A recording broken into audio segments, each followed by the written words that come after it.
Somebody's dimming the lights.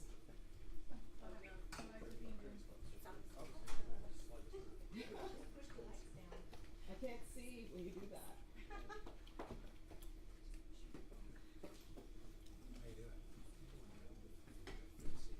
Deshaun, on that person, Yes, Judge. it's, who is it again? Rangel, page 8, the second person. All right, so let me see if I can find. Do you have the file for Rangel? Thank you. Is he on bond or was he in custody? He's on bond, Judge. Mr. Rangel, if you can come forward, please.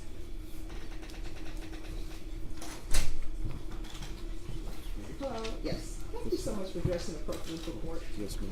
All right, so what is going on is probation has informed me that it's going to take VTC, Veterans Treatment Report, a little bit longer. Yes, ma'am. So we're going to bring it back on May 5th. Just make sure you follow up with all of their appointments, all right? Yes, ma'am. Do you have any questions? No, Your Honor. All right, so once you sign the reset form, you can leave. Yes, ma'am. All right, just have a seat. They're going to call you up. Yes, Your Honor. All Thank right. you. You're welcome. Judge, all the attorneys are already present. They're already here? Okay.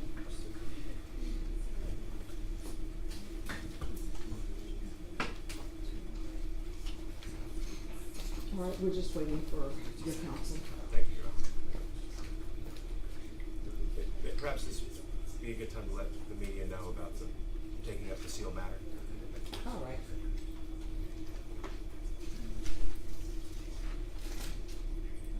So, ladies and gentlemen of the media, we're taking up a matter that's sealed, so if you could please not record this or have any sound for this.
everyone, we've finished with our motion.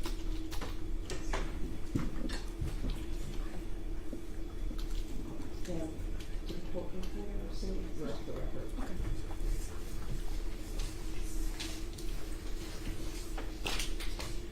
Oh, I'm so sorry, state defense. Defense state, can you come forward, please?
All right, before the jurors are brought in, is there any other items from either side?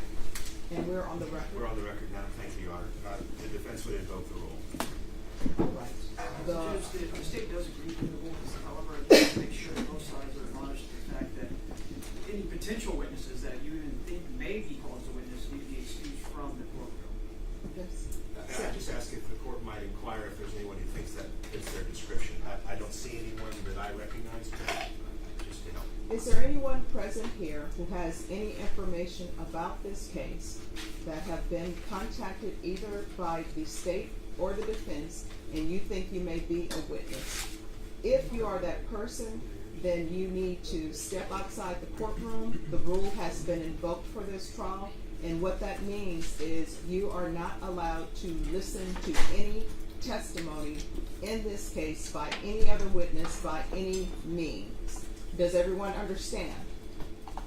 Judge, if I may, the mother of the victim is present. She will be a witness during this trial. This portion of opening and reading the indictment is argument and not testimony. So we'd ask that she be able to view at least the opening and also the closing in the confines of this guilt innocence case.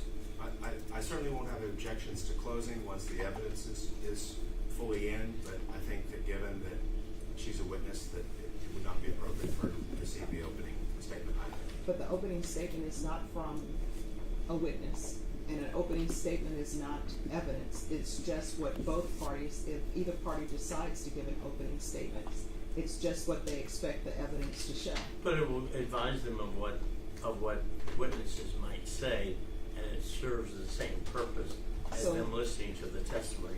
So if the state were to give that witness a copy of their opening statement, would you consider that a violation of the rule?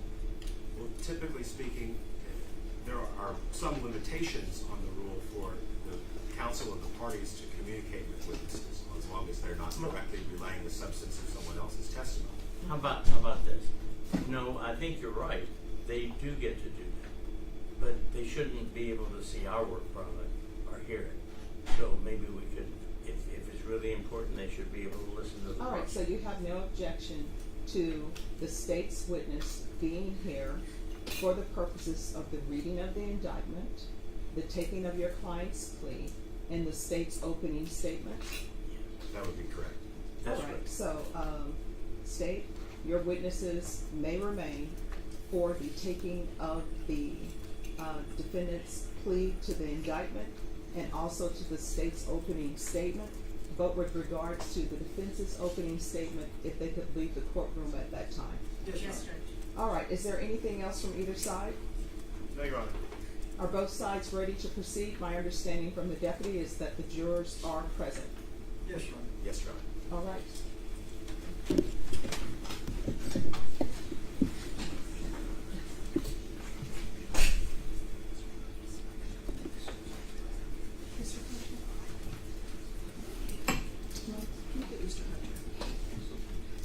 Mr. Hunter, Yes. you need the mic for the court reporter. I need you to put it on, but also I want to ask you something. Yes, ma'am.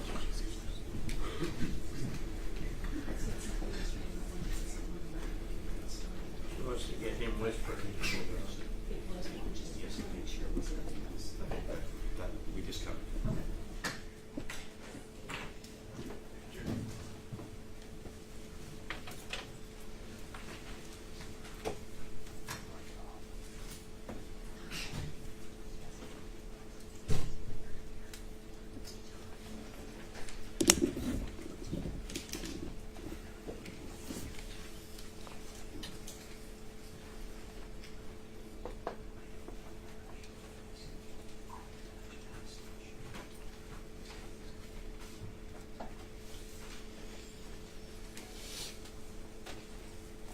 Okay.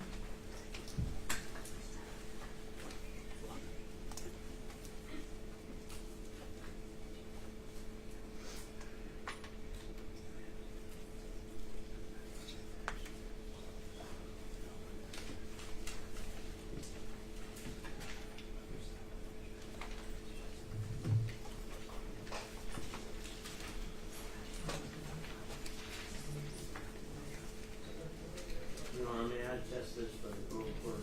Sure. Testing, 1, 2, 3. All right, okay. Ready? Yes. All rise for the jury.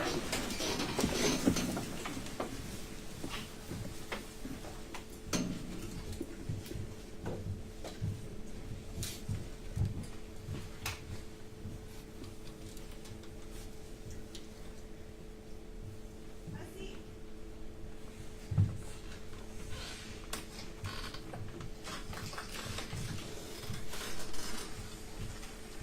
All right, everyone, please be seated.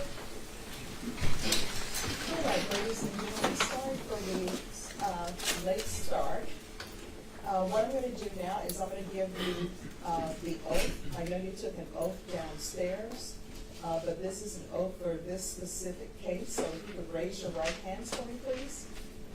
Do you and each of you solemnly swear that in the case of the state of Texas versus Taymor McIntyre, you will a true verdict render according to the law and the evidence, so help you God? All right, you can lower your hand. State, are you ready to proceed? Yes, Your Honor. All right, you may proceed. True bill of indictment. In the name and by the authority of the state of Texas, the grand jury of Bexar County, state of Texas, duly organized and paneled and sworn as such at the November term, AD 2019, of the 187th Judicial District Court of said county, in said court, at said term, do present in and to said court that in the county and state aforesaid and anterior to the presentment of this indictment, on or about the 23rd day of April 2017, Taymor McIntyre, herein referred to as defendant, did intentionally cause the death of an individual, namely Mark Anthony Saldivar, herein referred to as complainant, by shooting the complainant with a deadly weapon, namely a firearm, and the defendant was in the course of committing or attempting to commit the offense of robbery of Mark Anthony Saldivar against the peace and dignity of the state. All right, to the indictment, how do you plead? Not guilty, Your Honor. All right, you may be seated. State, do you have any opening statements? Yes, Your Honor. You may proceed. Please report. Counsel.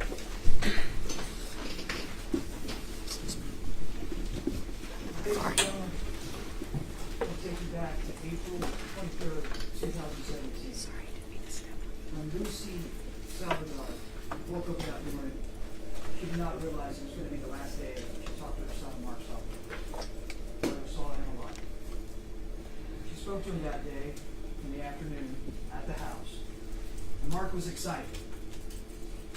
he had a rapper that contacted him about doing a photo shoot.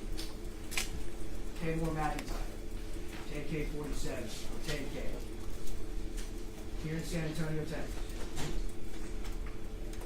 He was excited. His passion was photography. His passion was taking photographs and wanted to make that his career. He was young. He was 20 years old. Taymor McIntyre was almost 17 years old.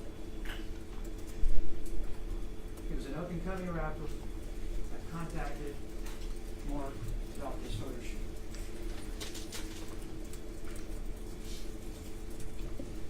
And when Taymor came over to pick up Mark from his house, at his mother's house, Mark went outside with his backpack and his camera, very definable white type camera, ran off to his car down the street, a black Kia. Little did he know he was getting into that car, and he would be falling off that car later on, shot by this individual that's sitting right over there.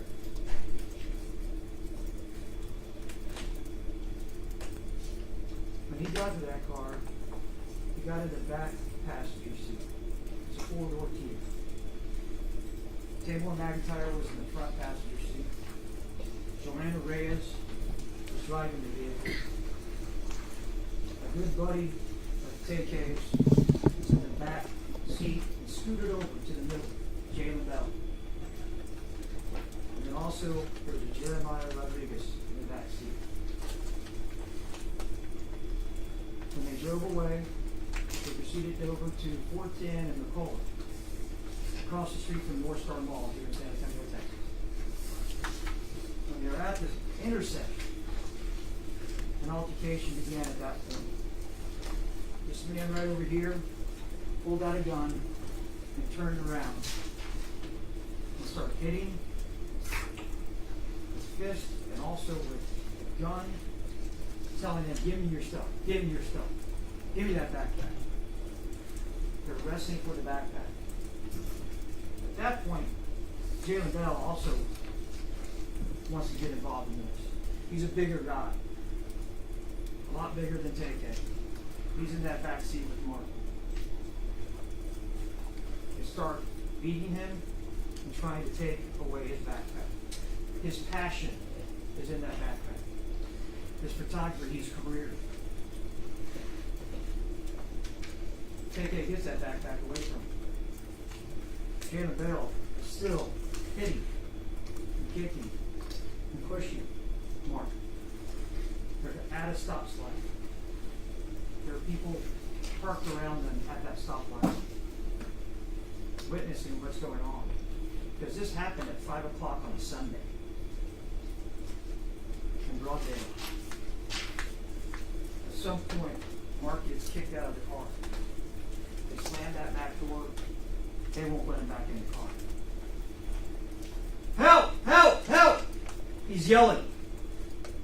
What he loved is in that car, his camera. Give me my dings! Give me my dings! He knows the light's about to turn green. He's frantic. He runs to the front. He jumps on the hood. One of the biggest mistakes of his life, or rather, the last part of his life. Joanna Reyes is driving that vehicle. The light turns green. They drive through that stoplight. It's a Sunday afternoon. Right across the street, the highway from North Star Mall, there's a Chick-Fil-A. Chick-Fil-A is closed on Sundays. They pull into that Chick-Fil-A parking lot. She slams on the brakes. Mark sort of stands up. Looks like he's stomping on the windshield. But then that car jerks and he falls. You see that passenger door open up, the front passenger door open up. But this man over here was sitting with that gun. He leans out. He shoots Mark. Through the shoulder, goes across his body, exit, a little bit of his lower back. falls to the ground. The car reverses and takes off from the scene. You'll see several people run up and try to help him up. But that bullet crossed his body. It hit his spine, hit his both lungs. If he would have been on the best medical gurney in the world, he wouldn't have survived that shot. He dies in that parking lot. As Tay-K and his friends drive off, they don't go to the cops. They don't call the cops. They run away. And that's not the end of the story. As that car was found less than a mile away, abandoned at a Mexican food restaurant.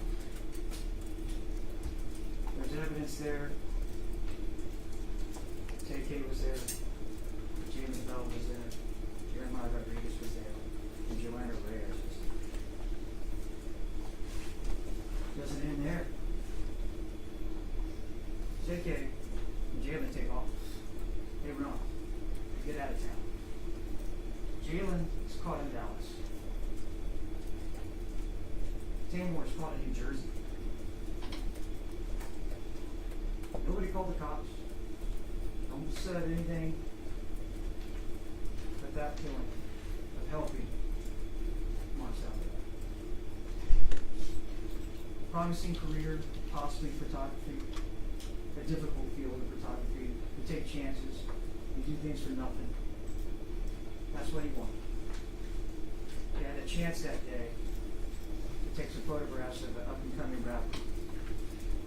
That his career on the horizon, possible, or wanted it to be that career of a rapper. But instead, that particular day, he chose to take a life of an individual, Mark Saldivar. That's what we will bring to you. Evidence will show that Taymor McIntyre committed capital murder on April 23rd, 2017. Thank you.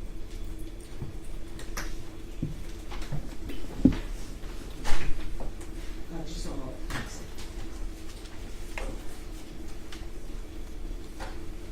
All right, you may proceed. May it please the court, opposing counsel, ladies and gentlemen. Assumptions and the general guesswork that is attendant to the story that the prosecution just laid out should be of deep and troubling concern. There's no dispute that Mark was killed. There's no dispute that he was shot. There's no dispute that there was an altercation in that car. But virtually everything else that the prosecution has laid out for you is going to be told to you through either people who are making a wild guess based upon very, very small fragments of information. The bystander, for example, on the highway, on the access road where this altercation took place. Or it's going to come from people who were in the car. And I want us to stop and consider what that really means in a case like this. Mr. McIntyre is accused of capital murder. You heard yesterday extensive discussion about something called the law of parties, which is the idea that if you are assisting someone in the commission of a crime, either before it happens, while it's going on, or after the fact, you are culpable just the same as the individual who pulled the trigger, the individual who decided to take a life. That's going to be the backbone of this case, is everybody in that car pointing their finger at someone other than themselves. And the state paid to get that information developed. Not with money, not with the normal kind of a transaction, but with something that is the most valuable thing a person can trade, their freedom. That's the issue in this case. What exactly caused there to be a fight in this car and who that fight was with is all going to come from people that were occupants of the vehicle and, according to the state's theory of this, participants in what took place. As far as who struck first, what the argument was about, all of that's going to come from the other occupants of that vehicle who have a vested interest in making sure that it doesn't land back on them. The fact the facts and circumstances about where people are seated, who fired the gun, why the gun was fired. All of those are similarly going to come from people with a vested interest in making sure that it doesn't come back on them. And ultimately, all of those things tied together, the way in which this case becomes a charged capital murder against Taymor McIntyre has been spun from the detective's lips to these witnesses' ears and about to be regurgitated back to you just the way the state wanted it, the state paid for it, and the state packaged it. That should be taken with an exceptional amount of scrutiny. And the law in Texas acknowledges that. I expect, after you've heard all the evidence in this case, that you will be charged on something called the accomplice witness rule, which tells you that in Texas, the law requires that the state provide corroborative evidence other than the testimony of an accomplice or a co-conspirator in order to establish guilt. And it is not alone sufficient to convict that corroborative evidence simply prove that a crime occurred. What the state's going to try and do, I anticipate, is to stack accomplice on top of accomplice on top of accomplice to try and convince you all that that's sufficient to corroborate the offense. Don't let them do it. That's not how the law works. And you all would have to take each of those accomplices as being inherently suspect and recognize that they can't corroborate each other. And what we're left with at the end of that is going to be the actions of law enforcement investigating this case, which, as my colleague, Mr. Goldstein, will explain to you in a moment, were subpar, suboptimal, and not acceptable, especially when we have this kind of a case on the line. The investigation done here was half-hearted, lazy, negligent, dilatory, and ultimately was substituted by reliance on these accomplices as the proof in the pudding, as it were, that a crime was committed. You're also going to hear some evidence about the aspect of the case Mr. Garahan described to you, which is that Mr. Saldivar got on the hood of the car after some altercation took place in the vehicle. That is to say, there will be people that testify who were just on the roadside, that in broad daylight on a Sunday, there was some kind of an altercation in that car. Accounts will differ. Some people describe the individual as an African-American man, young. Some will describe that individual as having a pistol. Some didn't see one. Some will describe that individual as being a Hispanic young man. Some will say that the Hispanic young man had a gun. Some don't. All of those things, I think we have to understand, just are what they are. This happened in the flash of an eye.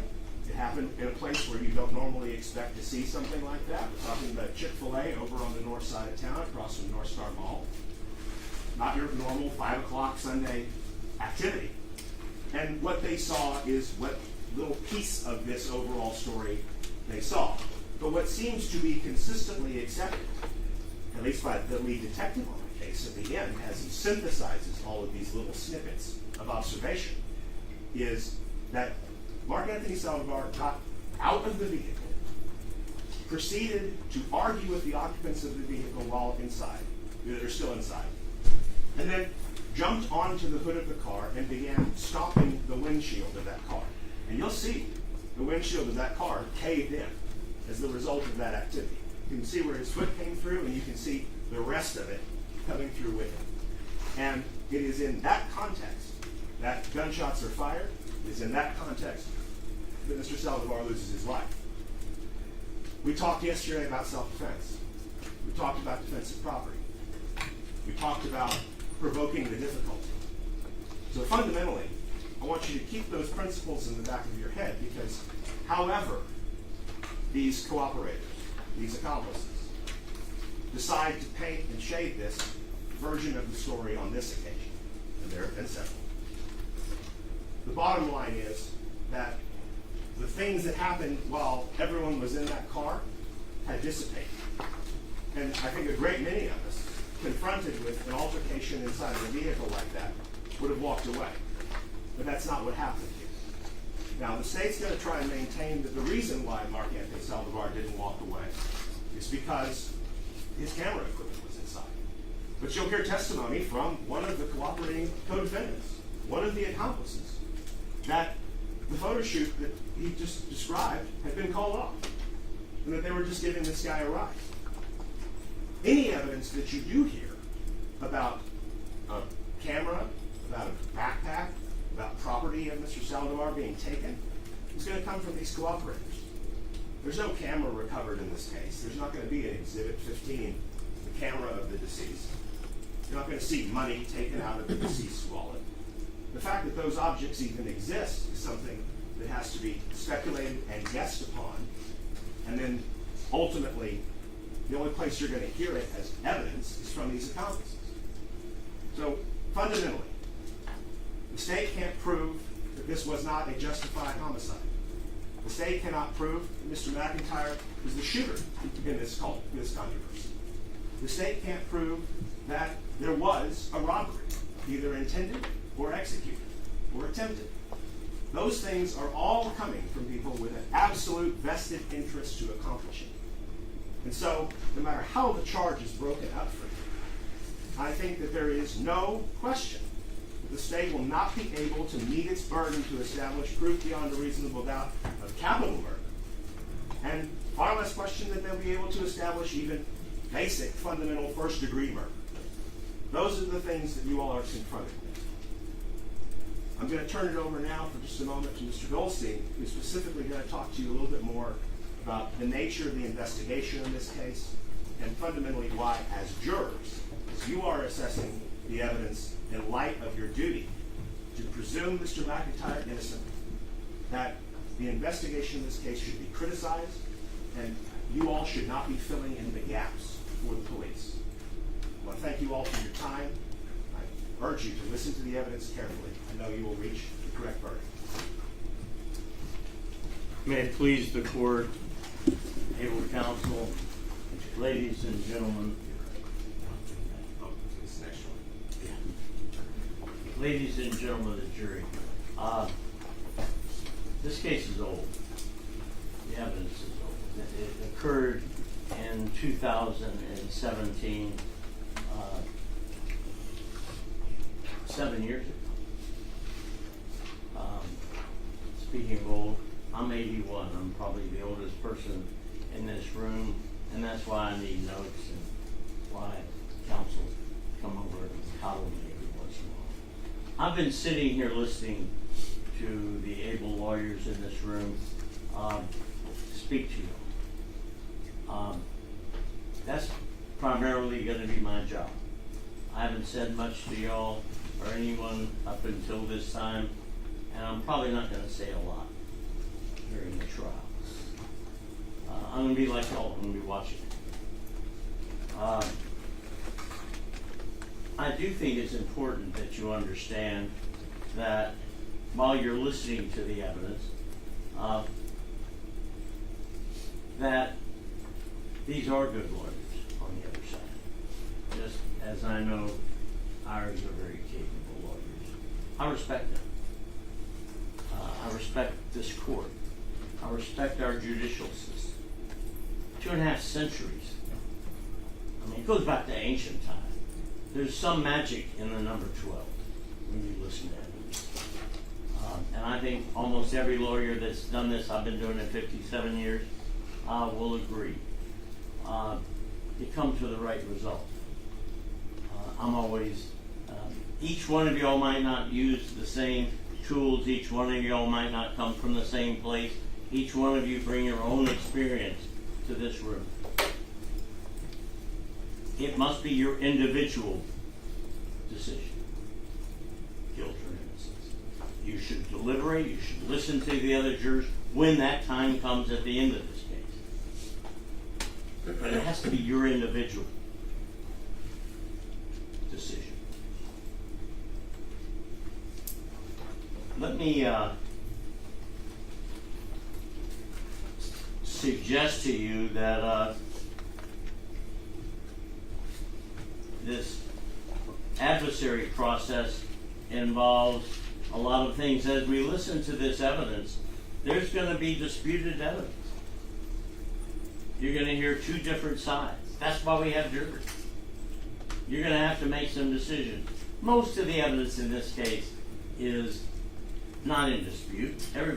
Most of it's not going to be contested. And you might think, well, why am I being subjected to all this? That's their job. Their job is to prove, if they can, each and every element of this offense beyond a reasonable doubt. That's the highest standard known to law. They will be, and they're going to be doing their job, and they have to prove each element, and therefore, don't think they're trying to bore you. That's their job. They have to prove it all up. So you're going to be listening to that evidence as we talk about evidence in this case. They get to go first and last, if you notice. There's a reason for that. They have that heavy burden of proving beyond a reasonable doubt. Therefore, we give them the chance to open and, at the end of the case, to close. They'll be the last you will hear from. The last evidence, the last argument. And that's as it should be. But we're kind of squeezed in the middle like a ham sandwich. I'm Jewish, so maybe it wouldn't be a ham sandwich, but it'll be a sandwich nevertheless. Let's say turkey sandwich. Some people have described it that way. There are some matters that are in dispute. And I want to warn you in advance, each side will vigorously present their evidence. There'll be objections. We may have disputes. We may offend each other on occasion. I hope not. I believe in the collegiality of fellow lawyers. Like I said, I respect these. But we're going to have some disputes. I may offend them from time to time. I may offend the judge on occasion. I may, God forbid, offend one of y'all. My hope is that if the lawyers should perchance offend you on occasion, hold that against the lawyers. Hold that against me. Tell me about it after this case is over with. Don't hold that against Taymor McIntyre. Tay-K. Please. That's not how our system works. Let's talk about the matters in dispute. Now we'll do that briefly, Your Honor. Taymor McIntyre is charged with capital murder. And as you heard, what they've alleged is this was a murder committed during the course of a robbery or attempted robbery. But that extra part is when you heard all the questions being asked of you during jury selection. Everybody paid a lot of attention. It was because that's what's required to prove that offense. You have to prove both murder and that it was during the course of a robbery. And that's going to be an issue in the case. But let's talk about one of the disputed issues, the murder, the shooting. It is interesting in this case, what you will find is that there was only one spent shell casing found in the car. The black Kia that was owned by the state's key witness. That spent shell casing, when it was originally identified by the prosecution's technician, they identified it as a 40 millimeter shell. Later, another tech, or I'm not sure, but the technicians in the prosecutor's office, weeks, months later, re-examined the shell casing. It became important. And they decided it wasn't a 40 millimeter shell, it was a caliber shell, 40 caliber. It was a 9 millimeter shell. That casing, that spent shell casing, as most of you know, comes when you fire a projectile, a bullet, the shell casing remains behind. This one remained in the vehicle. 9 millimeter shell casing. While there was a mistake initially, That goes to all of our, when we watch all the AI and all the technical magic that we see on TV. Mistakes are made. It may not be important in this case. But I think we can all agree now it's a 9mm, not the 40mm that they originally thought it was. That empty, spent shell casing found in the black Kia that was located the night of April 23rd, 2017. So there was only one shell casing found. There was another bullet. It was a 350 caliber, 380. I've got my muzzle sniffer here to correct me. 380. That's not a derogatory comment. There was a 380 bullet, but it had not been fired. And that bullet was found in the seat where Taymor, Tay-K, allegedly was sitting that night. But the only spent shell casing, the only one that was fired, that's found in the black Kia that night, is a 9mm spent shell casing. There was also only one weapon recovered in this case. It was a 9mm Smith & Wesson, seized from the co-defendant that able counsel for the prosecution mentioned to you earlier, Jalen Bell. He had a 9mm Smith & Wesson, the same caliber. It was months later when he was arrested in Dallas-Fort Worth area. But it was the same caliber, the one weapon that has been seized, as the one shell casing that was found. Now, you've got one shell casing, 9mm, one weapon, 9mm, a Smith & Wesson.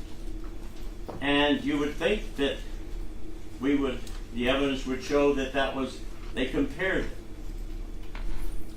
That weapon sat for 7 years in evidence rooms between Fort Worth and San Antonio. Years here in our own evidence rooms. No one ever tested them. No one ever compared them. Until John Hunter. He kind of looks like Harry Potter, doesn't he? Well, no offense. He was one of my best students, and he worked for me for a long time, so I think I have the right to make fun of him. He makes fun of me too, and you'll probably hear about it. But here is the interesting part. No one ever compared them until he requested from this able prosecutor, who then located the weapon, and they had it tested by a technician, like the prosecution technician that mistook the 40 caliber that was actually a 9mm. And he says that weapon, that 9mm spent shell casing, matched the weapon that had been sitting in evidence rooms for 7 years. You're going to hear, I believe, conflicting testimony. It's going to be brought to you, but it's not going to, we have to wait. Remember I told you, they get to go first and last, and we're kind of sandwiched. Well, the part of our sandwich is after their piece of bread that goes first. They get to go first. So please, it's like, you've all been to the movies and you see a trailer and you think, God, I'm going to like that movie, and you go see the movie and it's not nearly as good as the trailer. And you think, I wasted, when I was a kid here, I could go to the Majestic for 15 cents. It's a lot more expensive now, but even then I felt ripped off when I thought, geez, the only good part of that movie they showed me in the trailer. And I sat there for 2 hours. Well, I'm going to ask you to wait to hear this conflicting evidence. It's worth the wait, folks. This is a movie worth waiting for.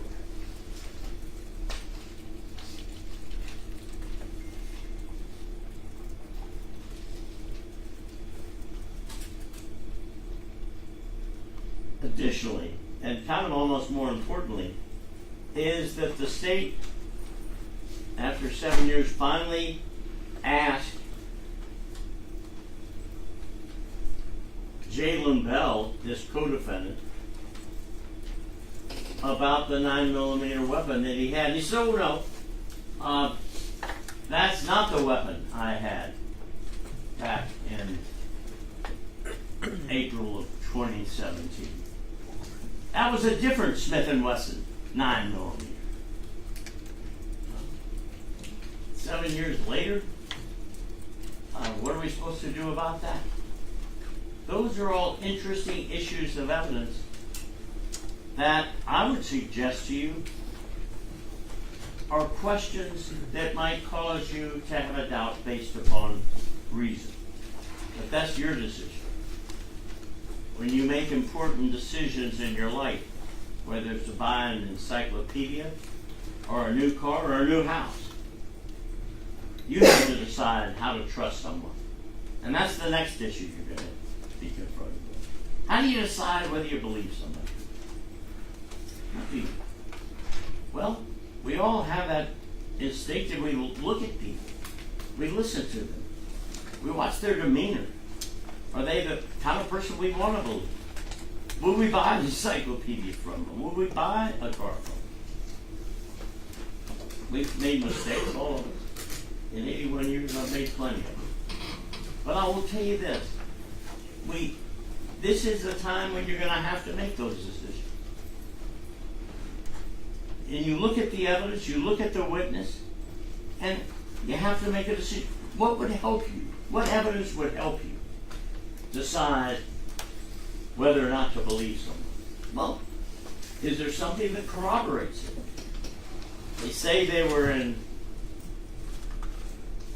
New Orleans on a particular day, and they've got a plane ticket to New Orleans. They got a hotel room at some hotel in the French Quarter. Well, that doesn't say they were there, but at least it corroborates it to some extent. You also want to know, why would somebody tell a story like that when you're looking at this evidence if it's not the truth? Well, wouldn't you want to know what they said before? Wouldn't you want to know if they were paid something for their testimony? That'd be important to me. I mean, people could get paid with money. People can get paid with something more valuable than money. Their life and liberty. You're going to see that the state's key witness was paid mightily with her liberty. She was promised something, and she got it for her testimony that met the prosecution's theory of this case. I can't promise anybody anything. I can't pay them. Not with money, not with their liberty. That would be a crime. How can we call a system fair that allows only one side to pay for what they call the truth? Well, that's what you're going to have here. You're going to have to decide whether this witness is believable. I want you to watch them. I want you to watch them. See whether this is the kind of person who you want to put your trust in. And give some consideration to what they got paid for that testimony.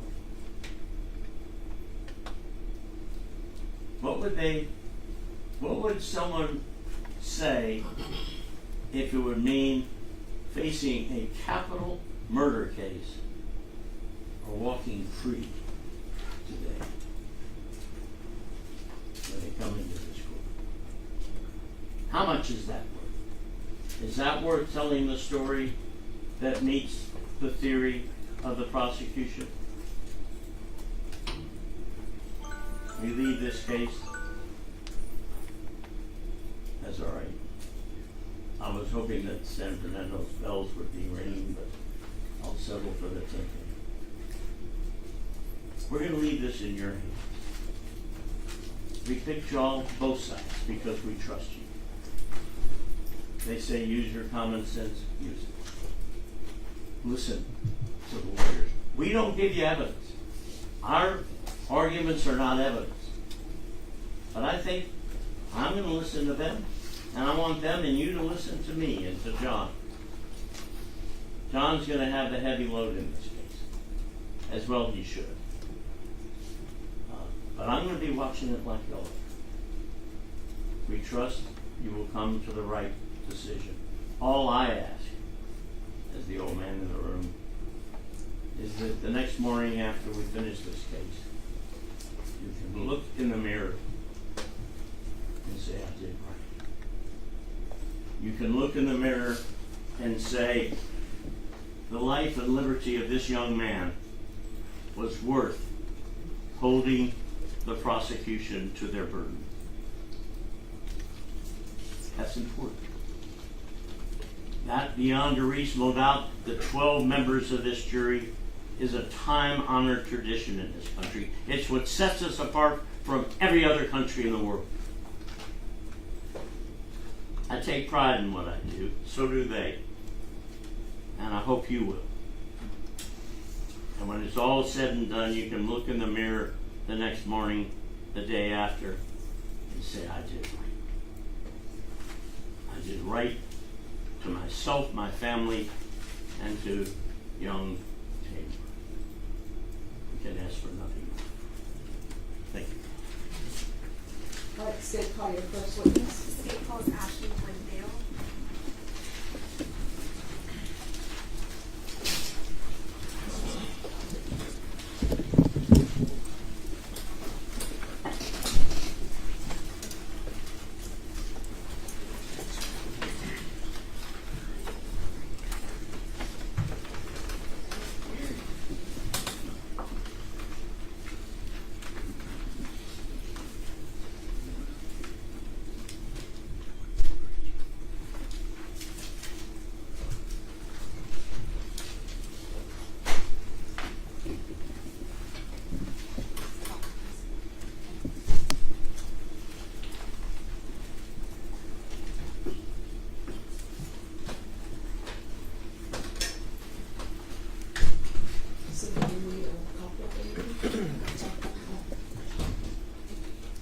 Could you raise your right hand?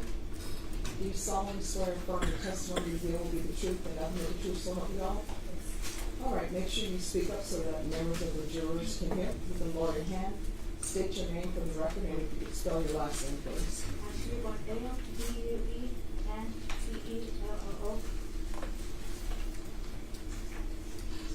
Ms. Wendell, is it my witness, Judge? Yes. Ms. Wendell, there's a microphone in front of you, so I'm going to ask you to use it because you're a little soft-spoken, okay? No, the Yes, one I button. can do that. Can you put that on your shirt? And then it's-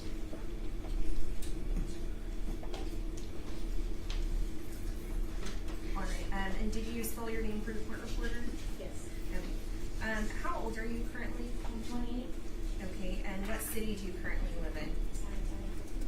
And how long have you lived in San Antonio, Texas?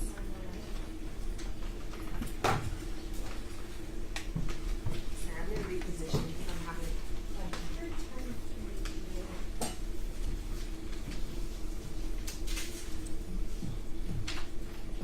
You can just move it a little closer. Okay, so how old are you again? 28. Okay, and what city do you currently live in? San Antonio. Okay, and how long have you lived in San Antonio? My whole life. Okay, what school did you attend in San Antonio? Linear. Linear High School? Your Honor, I'm so Linear. sorry, but I Yes. still cannot hear the witness's answers. All right, so you don't need to lower your mask, please, so that everyone. Well, or at least bring the microphone Yeah. up. All right. And just make sure you speak loud and. Sorry, I'm going to ask you to lean into the microphone, okay? Yes. Yes. Okay. So how old are you? 28. There you go. What city do you currently live in? San Antonio. And how long have you lived in San Antonio? My whole life. Okay. And what high school did you attend in San Antonio? Linear High School. Okay. And do you work currently? No, ma'am. What do you do for a I'm a living? stay-at-home mom. Stay-at-home mom? Yes, ma'am. Okay, and why are you here today? To talk about the events that happened in 2017. Okay, so I'm gonna turn you back to that date, April 23rd, 2017. Do you recall you were with that day? Yes, ma'am. I was with family members. I was with my tios, my husband, and my grandma. Okay, and so what's your grandma's name? Janie Reeves, Okay, and what are your tios' names? Paul Caballero, and Ernest Reyes, Okay, and your husband, what is his name? Raul Quintero. Your Honor, a juror has raised their hand. Yes. What's the T? Oh, I'm so sorry. So here's the thing. As jurors, you're not allowed to ask. No, it's fine. Sometimes, we don't know. So jurors, you're not allowed to ask questions. If you're not allowed to hear what a witness is saying, raise your hand and let us know. But the state and the defense, they are the persons who will be asking the questions. And if there's a question that you wouldn't like a witness to have been asked, you would just have to go with the questions that both sides have asked. All right, you may continue. Okay, and when you say Theo, what does that mean? He's my tio. Like your uncle? My uncle, yes. Okay, and can you just say briefly how you're related to them? He's my mom's brother, and that's my mom's mom. Okay. And so, what were you all doing on that day? Do you recall? Yes, we were getting stuff ready for my grandma's upcoming birthday party that we were planning. Okay. And were you traveling in a car? Yes, Do you recall what kind of car that was? we were in a red Chrysler. Okay. And, Your Honor, may I approach the witness? Yes.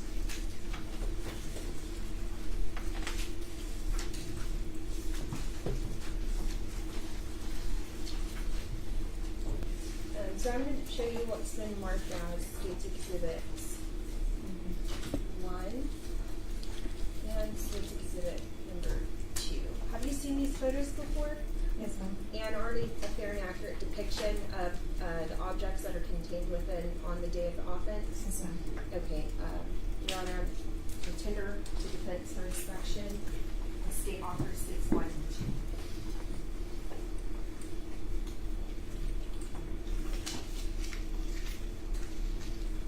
I'm so sorry. I can barely hear what she's saying. What did she say that these are? She said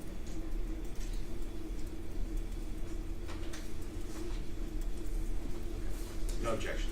All right, State's Exhibits 1 and 2 are admitted without objection. May we publish, Your Honor? Yes.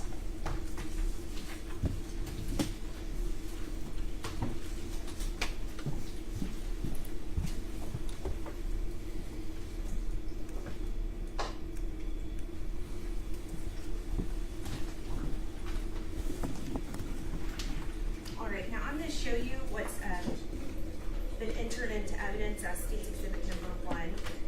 And you just had an opportunity to look at that, but is that the red Chrysler that you were traveling in?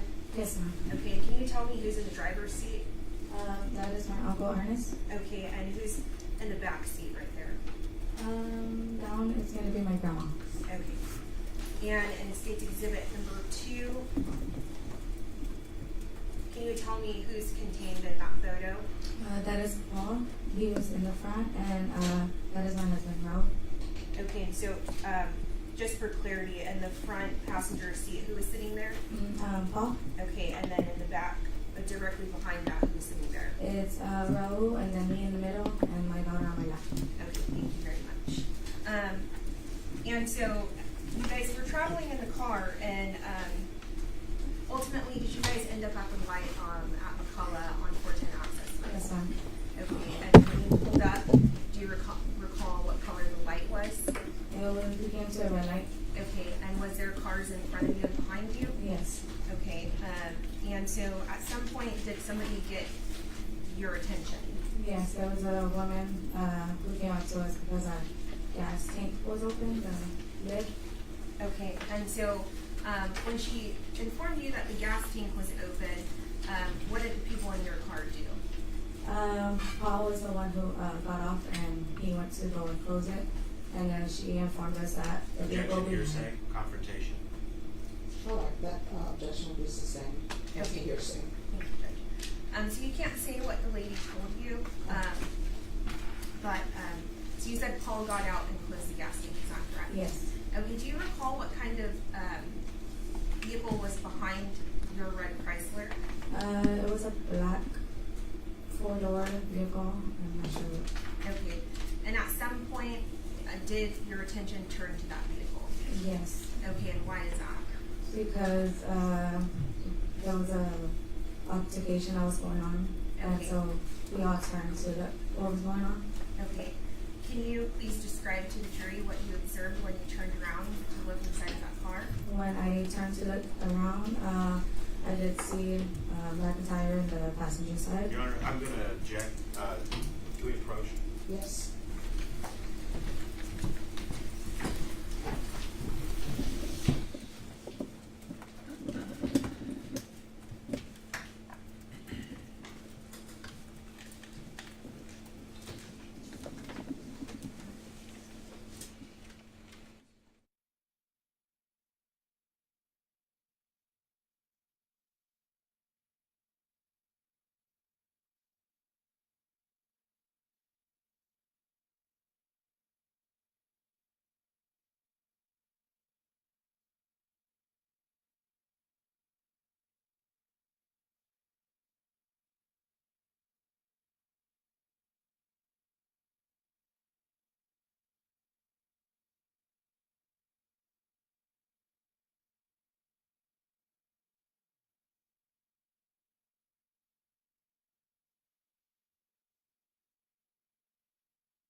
Passenger seat name is McIntyre. After they ended up catching this, and then I'm All going to right, renew my so, objection, Your Honor. yes, your objection is sustained. Ladies and gentlemen of the jury, you disregard her answer with the name McIntyre in it. Does everyone understand? So you're to disregard the question and you're to disregard the answer. Your Honor, we would respectfully move for mistrial. That will be denied. You may proceed. Thank you, Judge. So can you, without naming the person, can you describe what the person in the front passenger seat looked like? there's a black male. Okay, and, the person that was driving the vehicle, do you recall what they looked like? She was a white female with blonde hair. Okay. And so when you turn around and you look in that black four-door, what did you observe going on in that black motor vehicle? There was a Mexican that was sitting in the back, getting beat up on by the people that were in the front and in the back, sitting with him. Okay, and so when you say a Mexican boy that was sitting in the back seat was being beat up on, who was exactly beating up on him? Just the two guys, the black girl in the front and then also the one in the back. Okay, and did you see anything in the hands of the black male in the front? Yes. What did he The- have in his hands? It was a handgun, a black handgun. Okay, and where was that pointed at? He was also using it to hit him. Okay, so it was being used to strike the person in the back seat, is that correct? Mm-hmm. Okay, and so, the person in the back seat that was being struck, eventually what happened with that person? He somehow ended up getting out of the vehicle, and we had thought that was it, but he ended up getting on top of the vehicle after. Okay, and so, when the light turned green, what did your car do? We ended up taking the right that was right there because with the gun situation we had my daughter in us, so we ended up turning to safety and they ended up going straight. Okay. Your Honor, may I approach? Yes.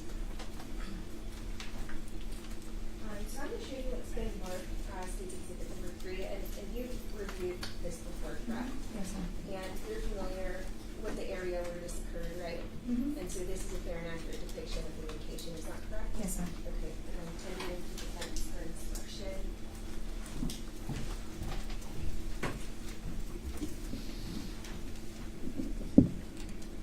No objection. All right, and that's State's Exhibit number 3. Yes, Your Honor. State's Exhibit number 3 is admitted without objection.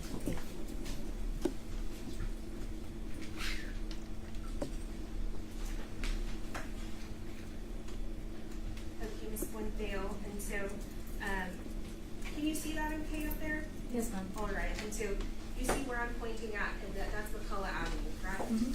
And so, where I'm pointing at right here, is that where your vehicle was stopped at the red light? Yes, ma'am. Okay, and so earlier, you said that your vehicle took a right, is that correct? Yes, ma'am. Okay, and so that would have been traveling a right down McCullough Mhm. Avenue? Okay, and so then where did your vehicle go from there? We ended up turning to the left into the shopping centers that are right there. Right in here? Yes. Okay, and so when you turned into the shopping center, what did you hear? Did you hear anything at that point? We heard one gunshot. Okay, and after you heard the gunshot, did you see anything associated with Chick-Fil-A? We saw the black vehicle speeding off. Okay, and is that the same black vehicle that was behind you? Yes, ma'am. Okay, and is that the same black vehicle where the Mexican boy got on the hood of the car? Yes, ma'am. Okay, and you said you observed it speeding off? Yes, we had saw it taking a left that way, and we were coming from this side. Okay, so you're right here, is that correct? Yes. Okay, and you're saying you see that black Kia come out through here and take the left, is that correct? Yes, speeding off. Mhm. Okay. And so, once you see that, what do you and people in your car do? I mean, once we heard the gunshot, we were just like talking about it, and then passing the Chick-Fil-A, we ended up seeing him rolling on the ground. And when you say him rolling on the ground, The were you Mexican. The Mexican? the Mexican boy that was on the hood? Yes. Okay. And so when you see him rolling on the ground, then what do you do? We got off the vehicle. Me, Paul, and Raul, and we ran to him. Okay. And when you observed him, the Mexican boy that was laying in the Chick-Fil-A parking lot, that's the same person that you observed in the black Kia getting beat up on, Yes, is that ma'am. correct? Mhm. Okay, and so when you observed him, did you notice if he had any injuries? He had a big bump on his forehead. Okay. And did you make contact with officers on that day? Yes, ma'am. Okay, and did you provide a verbal statement to the officers on the scene? Mm-hmm. Okay. And,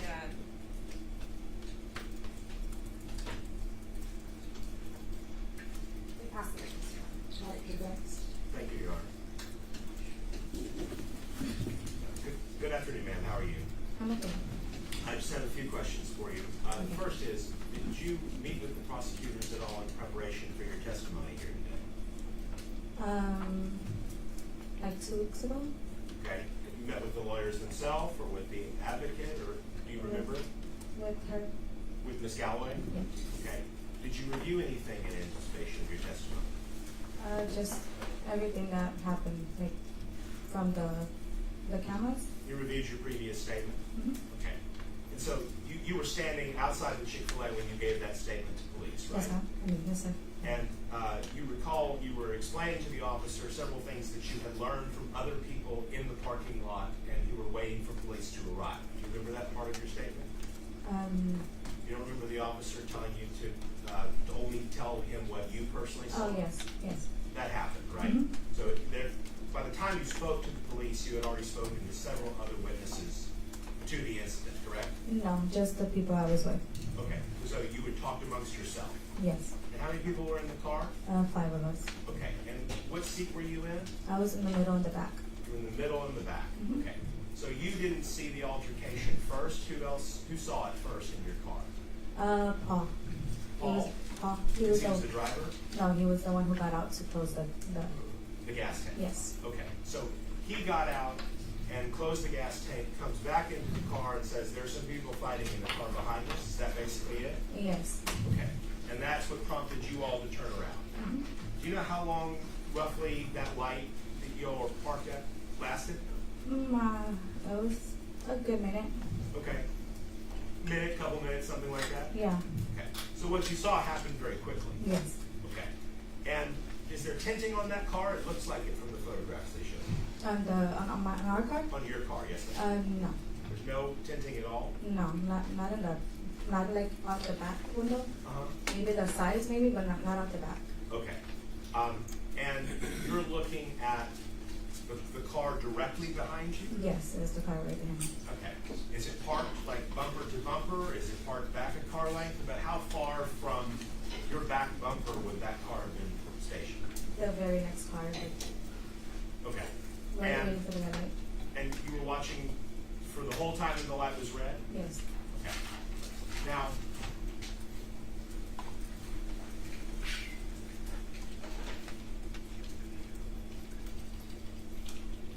you had someone in your lap, right? Yes. Okay. And so when you say that you're watching it, are you talking about craning your neck, or are you talking about you repositioned your entire body so that you're No. looking that direction? Yeah. I'm looking back. Like, Okay, but you know, basically, your belly button's still facing forward. You're looking back this way? no, I like turned. I was able to turn. So more like kind of a side view? Yeah. Okay.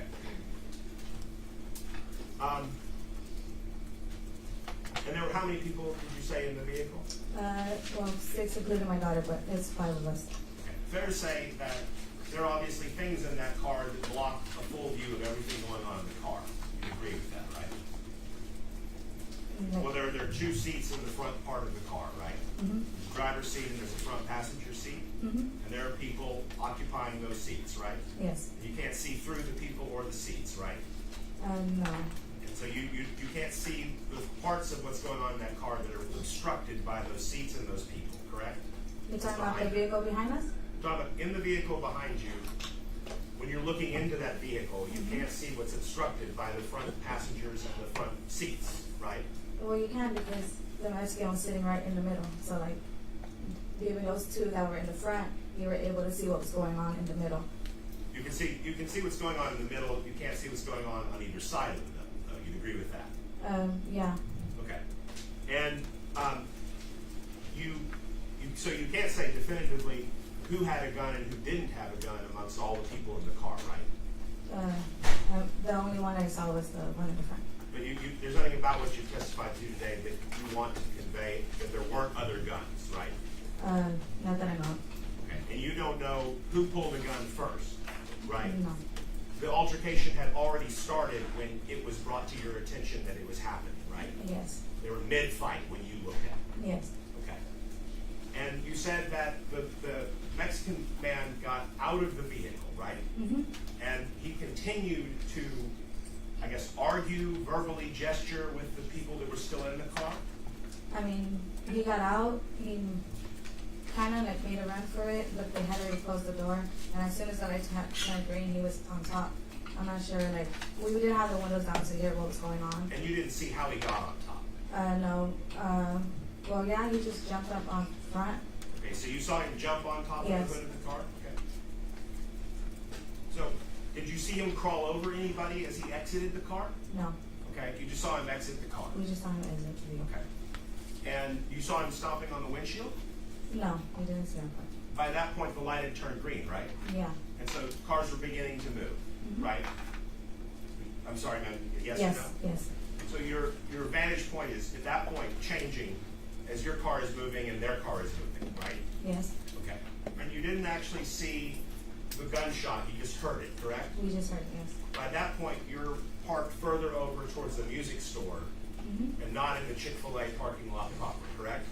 We weren't parked. We were driving because we had just turned in there just to turn in there to get away from all of that. So you're driving away from all of it and you hear a gunshot just in the car? Yes. Okay.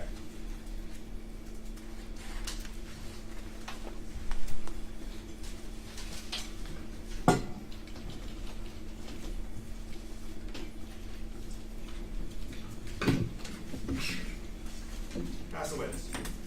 No further questions, sir. All right, is this witness excused or subject for recall? Excuse by Excused by the defense, Your Honor. All right, the rule has been revoked. What that means is you're not allowed to watch anything about this trial, and you're not allowed to discuss your testimony with anyone. Do you understand? All right, make sure you read the clerk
raise your right hand.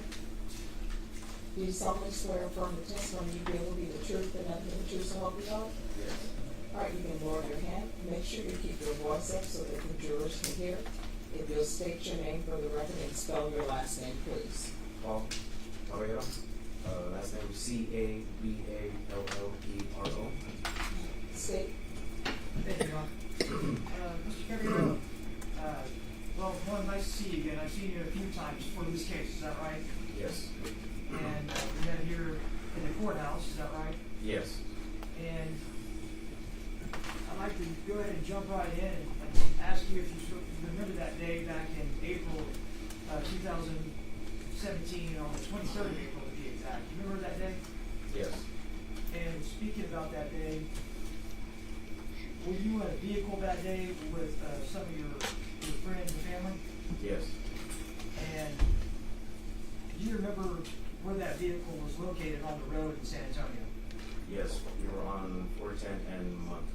I'm sorry, what? 410 and month. Sorry. I started something. No problem. If you don't mind, that first mic that's in front of you, just make sure you speak into there so that you can hear you, okay? Okay. I'm a little hard of hearing, so just bear with me.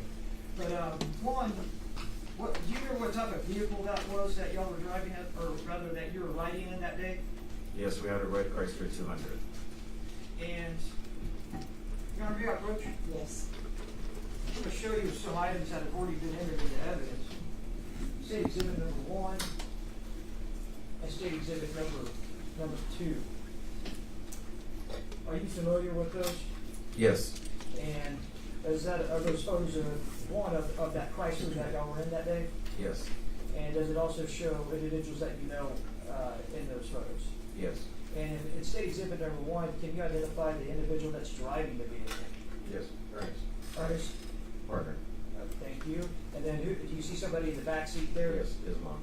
His mom. And what's her name? Jamie Reyes. And in State Exhibit number 2, can you identify the person standing there? Yeah, that's me. That's you, okay. And then, is there anybody in the back seat that you can see or identify? Yes. That's me and her baby. And her baby, I guess you can see the top of the little baby's head there. Yes. Okay. So, in addition to you and Ernest, which was the driver, is that correct? Yes. And were you do you remember where you were sitting that day? Were you sitting in the front passenger seat or the back passenger seats? In the front passenger seat. Front passenger seat. So next to the driver. Yes. And then, is that where Raul was, in State Exhibit number 2, is that where he was seated at the time? Yes. And also Ashley and the baby? Yes. And then, of course, we got Jenny Reyes sitting all the way to the left in the rear? Yes. Okay. So this is accurate of how y'all were seated when y'all were at the intersection also? Yes. Okay. Now, speaking of the intersection, I'm going to show you what's been marked State Exhibit number 3. And are you familiar with this map? Yes. In fact, have I shown you this map before? Yes. And so you've seen this map before. Can you point out on there where that intersection, McCullough and 410 is? And then where was your vehicle at? We were right here, behind the truck that was in front of us. Behind a truck that was in front of you. So there was a truck in front of you, and then your car. Yes. Okay.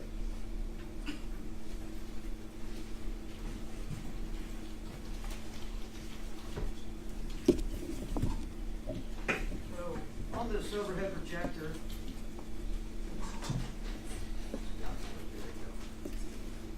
I'm going to zoom in here.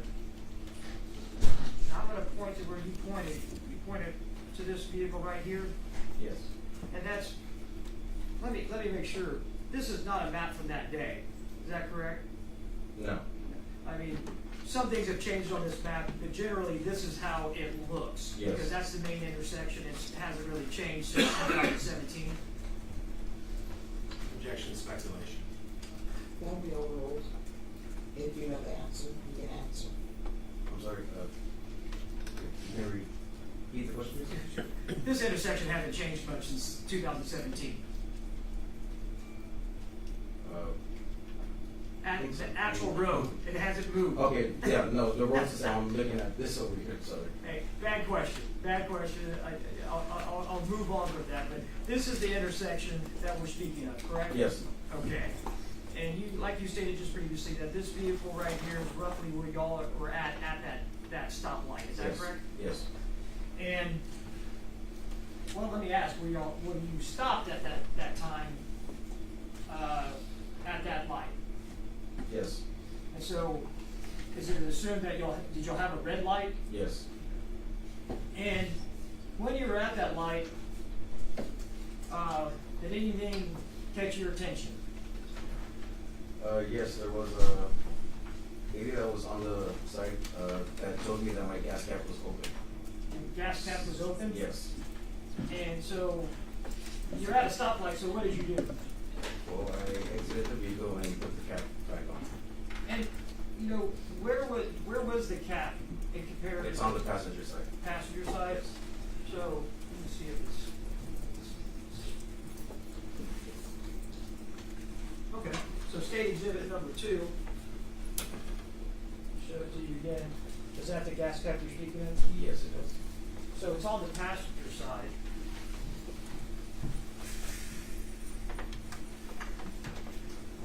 State exhibit number 2 here. A little zoomed in, but maybe we get the picture that there's the gas cap is right there. Is that correct?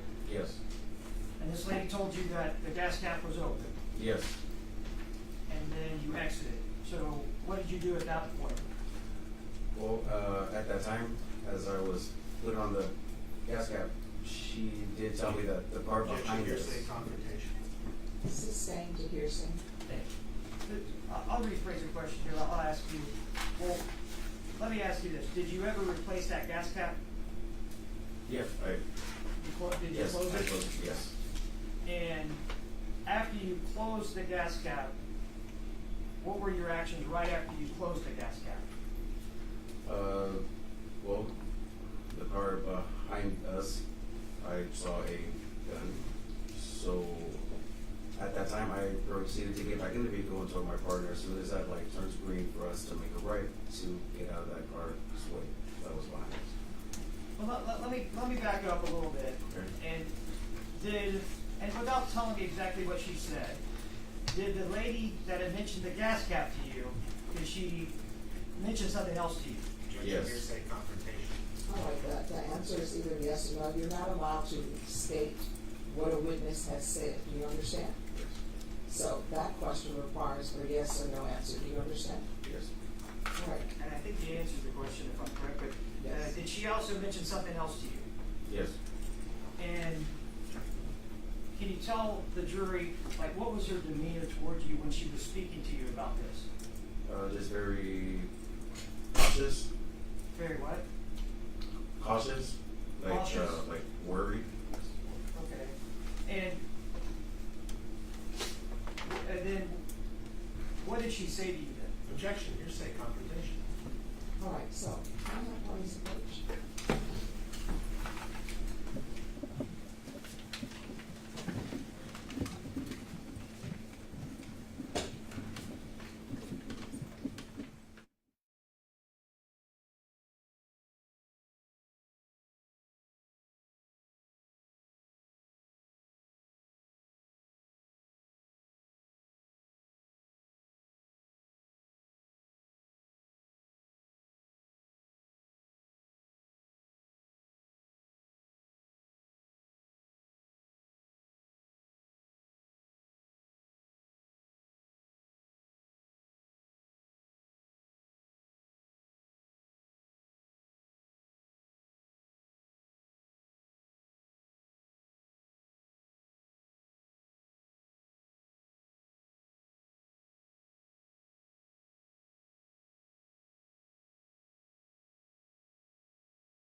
May I proceed, Your Honor?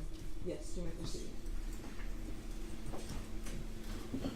Well, after this lady talks to you, what do you do next? I get in the car, and then I told my partner once the Objection, light turns hearsay. green. That's going to be overruled. It's what he's saying. Yes, Your Honor, but it's still he's relaying his out-of-court statement. All right, that objection will be overruled. You can answer the question. I said once the light turns green to make it right. All right, and the court will note for the record that that answer was previously stated. And then, what did you notice about a vehicle behind you? Well, I looked back. I had looked back, and I saw a passenger. He had a gun. That's what I saw. And then there was a little, kind of like scruffle, like if he was fighting with somebody in the back seat. Somebody, okay, so there was a struggle, Yes.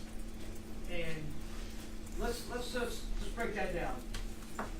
Did you turn around and look, or did you look in the mirror? How did you look to the car behind you? I turned around and looked. So, were you in the vehicle, or were you outside your vehicle when you looked? Your Honor, I'm going to object to leading. You can just ask him in a more direct way how he approached it and what he saw. All right, the objection will be overruled. You can answer the question. I was in the front. And so, which way, did you turn around, or to your left, or to your right? I believe it was my left. And so, if it's to your left and you're sitting in the passenger side, that means are you looking through the back window of your Yes. vehicle? Yes. And so were you able to see, what were you able to see? I saw the passenger of that vehicle fighting with somebody in the back. And let's talk about that person in the passenger seat in the car behind you that you mentioned. Do you recall what that person, what that person looked like? Your Honor, may we approach? Yes.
And on a previous occasion, did you have an opportunity to give a statement to the to the police department that day? Yes, I did. And was it typed out? Yes.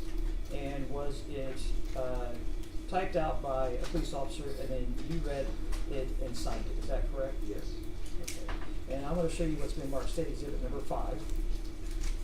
Can you just please review that and tell me if that is the actual typewritten statement and signed by you back on April 23rd, 2017? Yes, it is. And I know that you're nervous today. You mentioned that to me. So let me ask you, in this description, can you read through it? And don't read it out loud, but to yourself. And can you tell me that when you look to the back, I'm going to object to the question. The foundation has not been laid for him to be reading his statement to answer the question. All right, that objection will be overruled.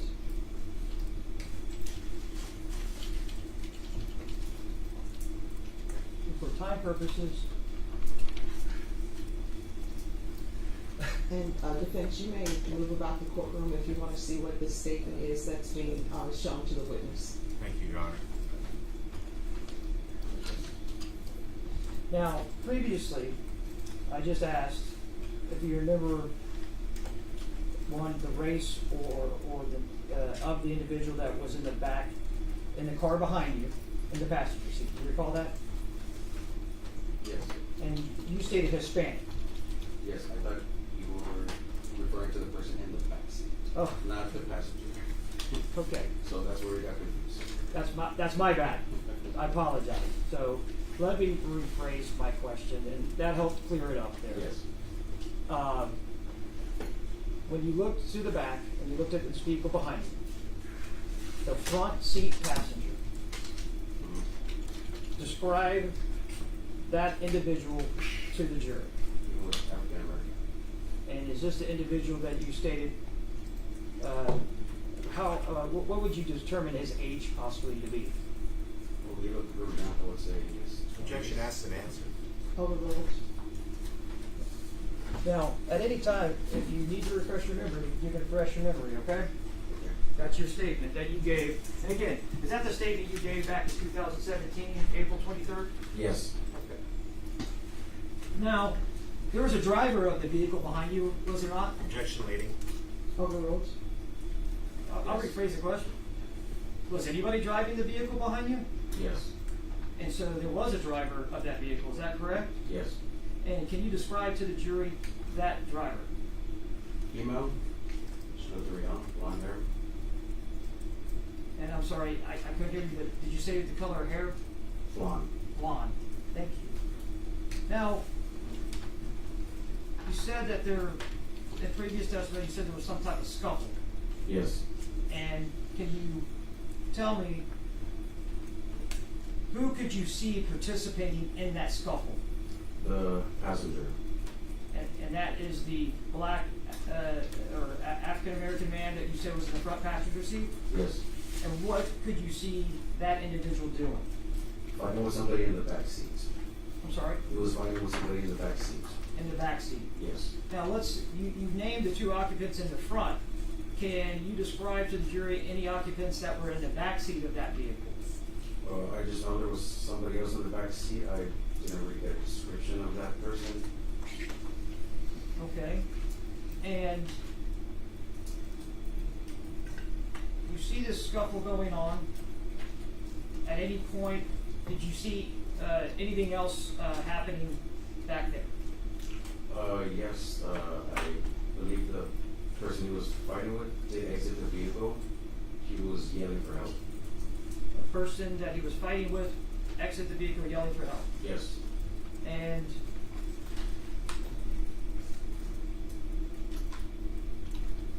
did you, at that time, see what that individual was yelling for help? What did he do? He was asking for help, yelling for help, and then proceeded to jump on the hood of the car. And now this is all behind you, right? Yes. So, as you told the jury, you're turned around and looking this way through the window, and you're watching all this Yes. unfold behind you at the stoplight. Yes. And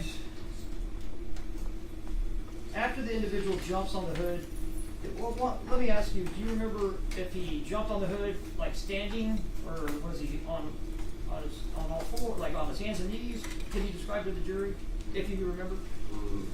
He was on all fours. On all fours? Yes. And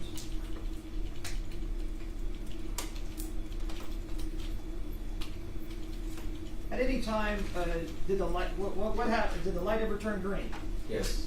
And at that point, what did, I guess Ernest was driving your vehicle, what did he do? He went right, as I said. And so,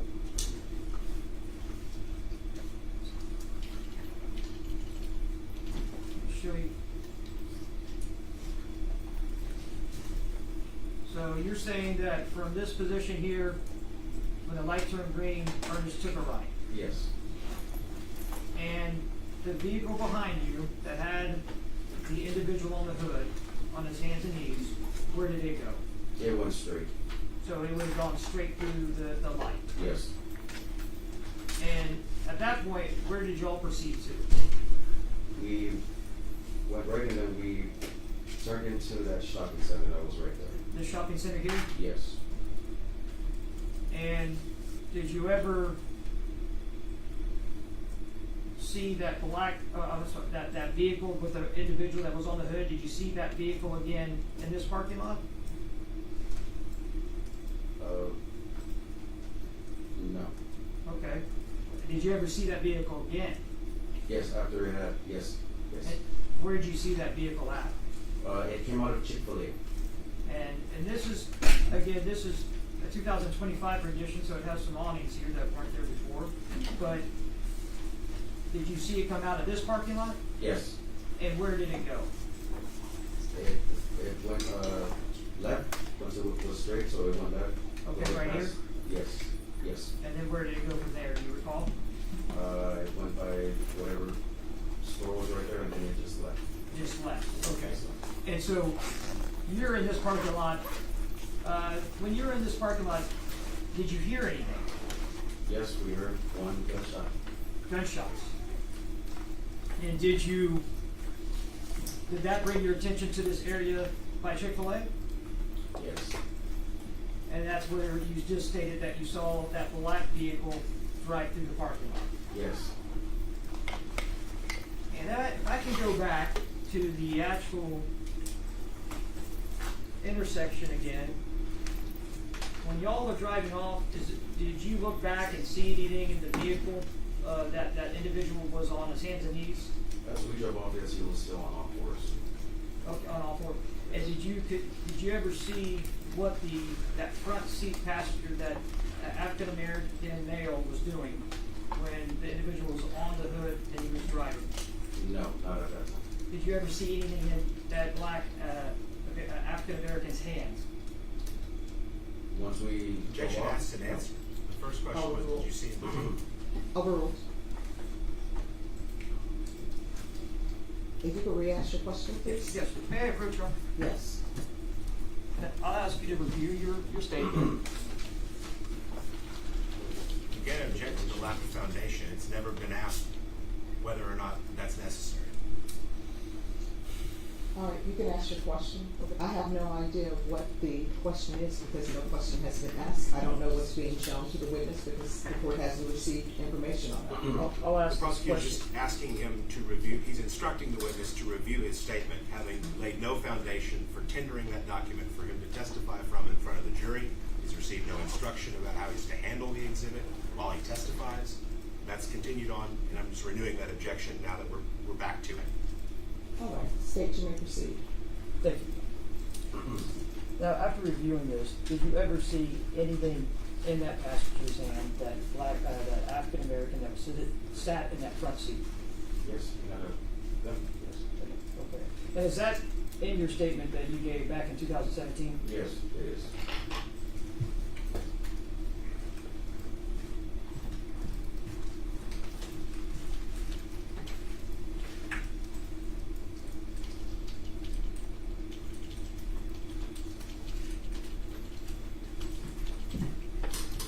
I'm going to show you what state exhibit number 4.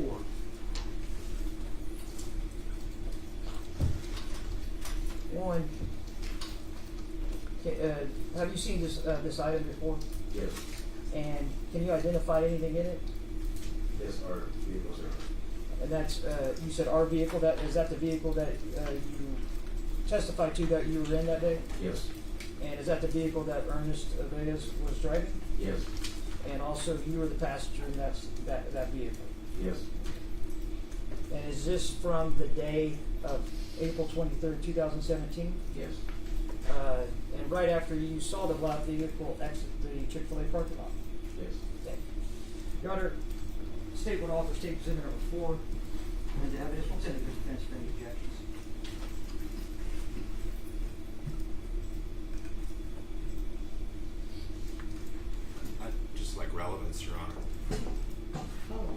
state relevance? The relevance is, Your Honor, it leads to their credibility that he was actually there that day, and that this was actually what he just testified to, that it confirms that he's in that vehicle passing by soon thereafter of the black vehicle that with the murder victim. Can I see the State's Exhibit 4, please? I'm sorry? Can I see the Exhibit State's number Exhibit four, number 4? Neither is an issue, Your Honor, and there's already an exhibit of that same vehicle in evidence. So it's cumulative and.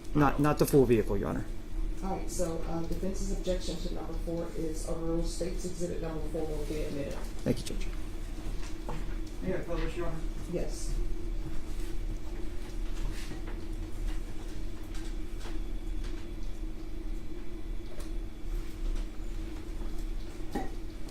And, Mr. Caballero, is this the vehicle that you just testified to that you were in?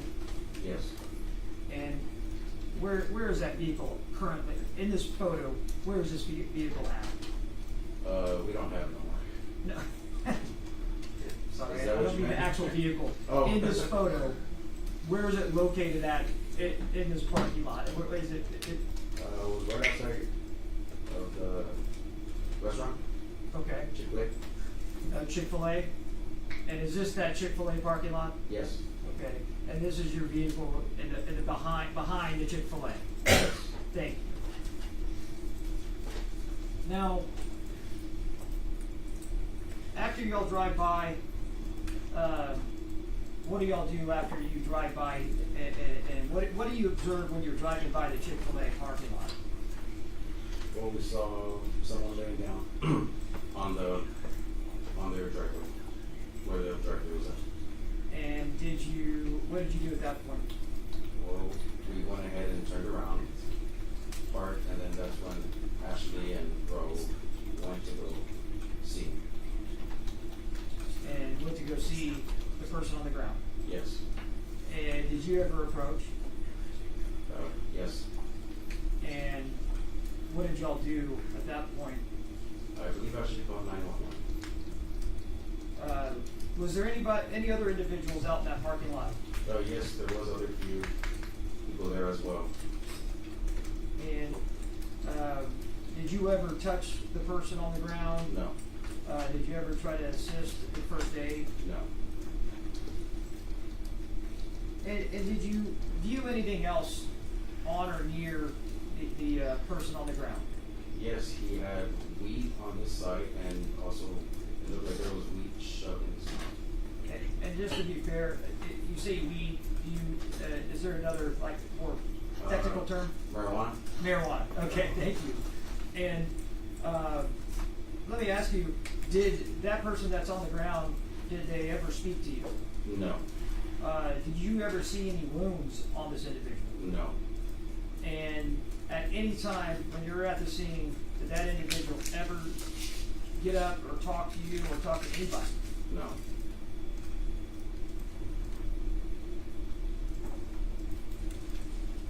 We'll pass the witness, Your Honor. Defense? May I proceed, Your Honor? Yes.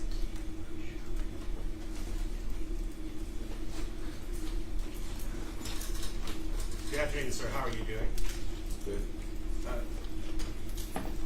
Prior to your testimony today, have you spoken with anyone from the prosecution about your case?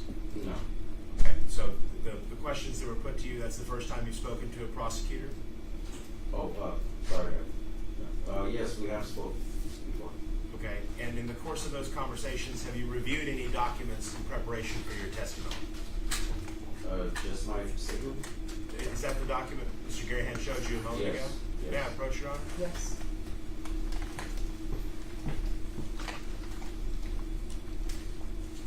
Okay. When was the last time you reviewed this? Today? Okay. This morning? Yes. Okay. And fair to say, this was written on the day that you saw these events that you testified to, right? Yes. And what you remembered back then was fresher in your memory than what you remember now, correct? Yes.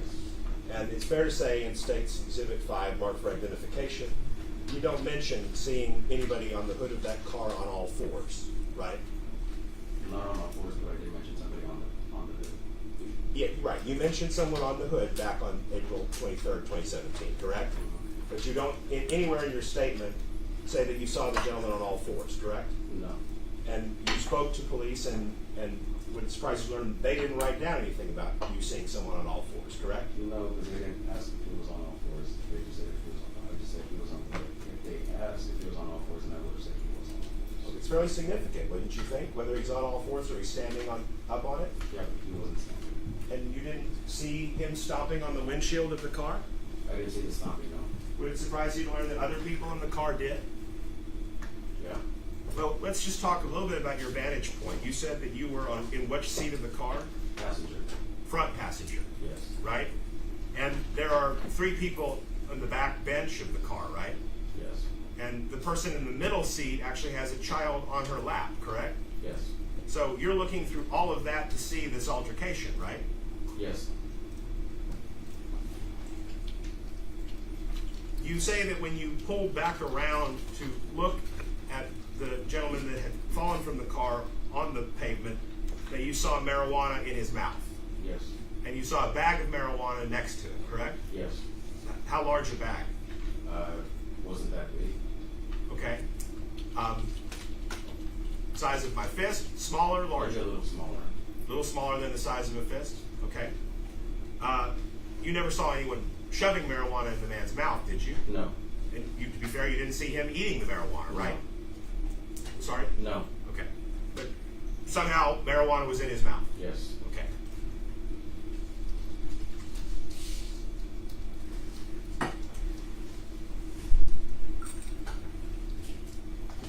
Your view of the back seat of that Kia was also obstructed by the things that were between you and the back seat of that Kia, right? Yes. You couldn't see all of the occupants fully from they were in the back seat of that car, correct? Yes. You couldn't see all the things that they were doing, right? Yes. And you can't say whether there was one gun or multiple guns in that car. You don't know, right? Yes.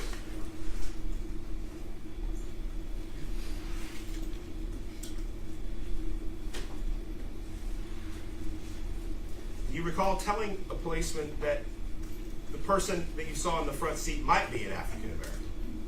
No, I said he was. I didn't say much. Okay. If an officer summarized you as saying that it might have been African American, that would be the officer's mistake, not yours? Yes. Okay.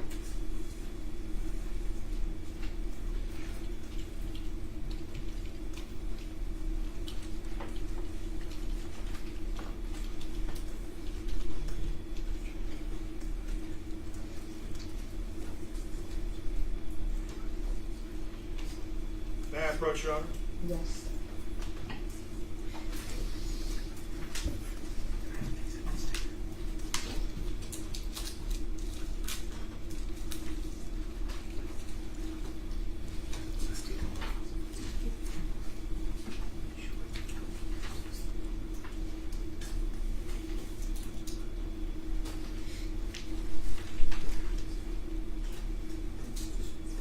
This is part of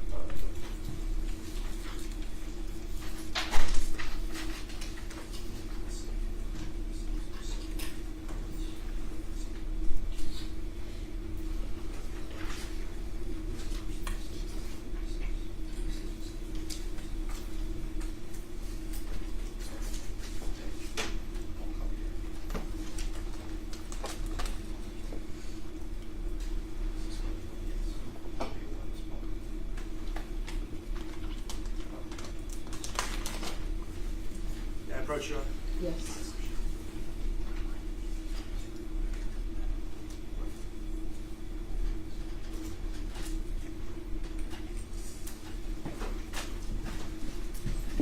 All right, sir, I'm going to show you what I marked solely for identification as defendants number 1. And that's you here, right? Paul Caballero? Yes. That's your date of birth right here? Yes. Okay. And again, on this page, listing you as W1, that's Paul Caballero, that's you, right? Yes. And then you'll notice here, if you could just read to yourself this sentence in parentheses. And let me know when you finish reading it. This one?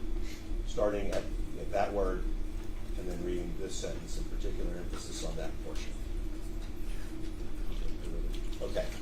And again, I'm going to object at this point to hearsay, lack of foundation. I haven't asked the question. All right, so I don't know what defense exhibit number 1 is. It's a report that was generated summarizing the statements of Mr. Paul Caballero. And I'm showing it to him to see if he is going to accept and adopt the statement that's made, or whether he's going to reject it. And Judge, not to this, he did not write this report. All right, if I could see defense exhibit number 1, please. And I can have parties approach. And page 3 specifically is what we're referring to, Your Honor.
These are my rules, follow my rules. You're not allowed to discuss anything that you've heard so far in this case. You're not allowed to discuss it amongst yourself. You're not allowed to start deliberating about this case internally on what you've heard. You're not allowed to watch anything, view anything, or do any investigation. Everything that you need to know about this case is to be presented to you inside this courtroom. Does everyone understand? So I'm going to give you all a break, and I'm going to have you all back here at 3:50. That'll give everyone a chance to have a break, all right? All right, everyone, please rise for the jurors.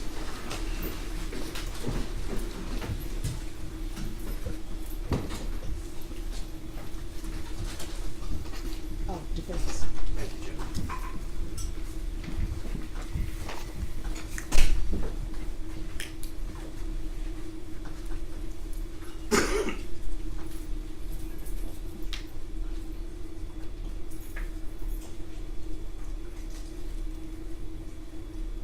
All right, everyone, please be seated. I'm going to slow the process down. May I be excused to go to the bathroom? Oh, sure, I was gonna let you all ask your questions so I can make a ruling, but, I tell you what, attorneys, if you want to take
Defendants 1. And you had a moment ago to review this, right? Yes. And as we discussed earlier, the events that are being described in Defendants 1 and your statement, which is States 5, were fresher in your mind back on this date, the 23rd of April 2017, than they are today, correct? Yes. And were you ever given an opportunity before you testified to review these summaries of what you told police? I don't remember if it was. Okay, and fair to say, that day you spoke to officers just word of mouth, back and forth, face to face, before the typewritten statement was given for you to sign, right? Yes. That statement there, as you pointed out in your direct testimony, was written for you and then you signed it adopting it, right? Yes. Okay. And you have had a chance to review page 3 of Defendants 1 that I showed you. Yes. Right? And in particular, this portion of Defendants 1 where it talks about the fact that you saw a white female driver, a possible black male in the front passenger seat, and V1 being the man you saw in the car sitting in the back seat, right? Yes, but I didn't say possible. Okay, so you're disputing that you said possible. Yes. Okay, but fair to say you gave multiple statements that day. I thought it was just the one I gave. Well, I mean, you just to make sure I'm following. You first spoke to somebody, with your mouth, verbalized a statement to a police officer, right? Yes. And then that officer typed up a summary of what you said, correct? Yes. And he showed it to you, right? Yes. And then you signed it, Yes. correct? Okay. So in terms of statements, there are two. There's what you actually verbally said, and then there's this, right? Yes. Okay. And so you're testifying that you dispute that you said the word possible. Yes. Are you saying that it's not possible that you gave any hesitation about the race of the individual you saw in the front seat of the car at the time? Sorry, it's not a question. I'll rephrase. I'm not trying to trick you. At the time that you spoke to police, before you signed your written statement, are you testifying that there's no way that you could have expressed any doubt or confusion or uncertainty about the race of the person you saw in the front seat? I wasn't 100% sure. Okay, and it's your testimony, that's how you conveyed it? Yes. Okay. Now, I guess that's the extent of the proffer, Your Honor. May I be heard, Your Honor? Sure, but what I can tell parties is this. You can use whatever statement you want to use to refresh someone's recollection, but if you're seeking to impeach a witness with a statement that is not their statement, but it's something someone else has said, that's something completely different. So the question becomes, are you seeking to impeach this witness, or are you seeking to refresh their memory?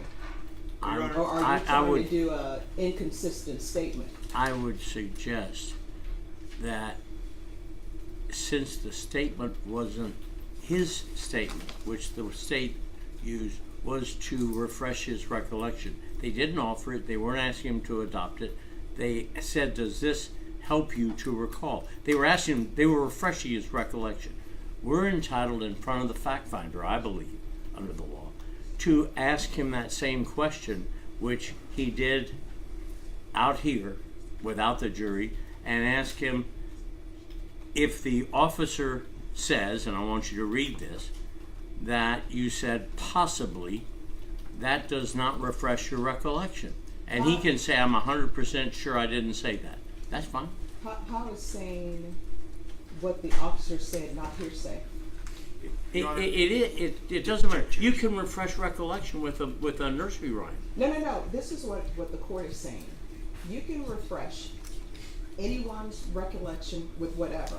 And you can But ask the them if question- that does. Your Honor, if I can The answer question your becomes whether or not their recollection is refreshed. It doesn't appear to the court, and if I'm incorrect, let me know, it doesn't appear to the court that the defense is seeking to refresh his recollection. It appears to the court that either the defense is trying to say this is an inconsistent statement, or you're trying to impeach the witness. And the inconsistent statement, or what you're trying to impeach the witness with, is some synopsis someone else is writing. Right, but counsel wants to be heard. He's But, and he's the one doing it, I understand. I'm just saying very quickly that we're entitled in front of the jury to ask him if that refreshes the right in order to lay a predicate to impeach him with the officer. And then the officer can say, is this what the guy told you 7 years ago? That's all I'm saying. We're entitled to say, I don't, that doesn't refresh my recollection. Just like they ask him, does this refresh your recollection? This is what the court's ruling is. Okay, well, And hang on. before the hang court on. makes a no, ruling. stop. Sorry, John. All right, no problem. Well, listen. This is what the court is telling you. And I know sometimes people get lost in their own arguments, but I want everyone to internalize what I'm saying. You are allowed to refresh someone's recollection with whatever you want to refresh it with. So, defense exhibit number 1, you've shown it to the witness. The witness is able to review that. And then you can ask them if they've reviewed it, do they understand it? And then you can ask your questions. But as far as saying through this witness what some other officer said to him, that's hearsay. No, it's what he said to the officer, and we're entitled to ask him, does what the officer wrote 7 years ago refresh your recollection? We're entitled to ask that in front of the jury. If I Hang may on, be John. heard, Your Honor. Yeah, I want to yield my time to Mr. Hunter, who I'm rudely interrupted. The statement is being offered under 2 different theories of admissibility. The first is under Rule 613 of the Texas Rules of Evidence for prior inconsistent statement, and we have laid the predicate for that. The rule states, 613A, prior inconsistent statement of a witness. Foundation.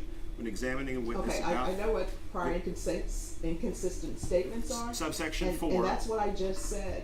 Your Honor, if I may just be heard, please. Sure. Subsection 4 of Rule 613 states, extrinsic evidence of a witness's prior inconsistent statement is not admissible unless the witness is first examined about the statement and fails to unequivocally admit making the statement. We would submit that the extrinsic evidence of impeachment could be in the form that's presently marked as Defense 1, or that it could be conditionally admitted upon the testimony of the officer who authored that report attributing that statement to the witness. We believe that all of that has been successfully laid down under Rule 613. Alternatively, All right, let me just say this. Under Rule 613, that statement that the officer made in his report is not coming in. What's your next rule? Alternatively, under the question of past recollection refreshed, we should be entitled to confront the witness with the statement as a tool to see if it jogs his memory. That's what I'm saying. And the All right, jury so- should be allowed to hear him either say, I remember that, or I don't remember that. You can as I previously stated, you can show him defense exhibit number 1. You can ask him to review it. Once he's reviewed it, you can ask. So, after reviewing defense exhibit number 1, do you still state whatever statement it is? Do you still state that you said the person was African American? Possibly. That's either yes or no, or if you want to say, do you still say the person was possibly African American? That's either yes or no.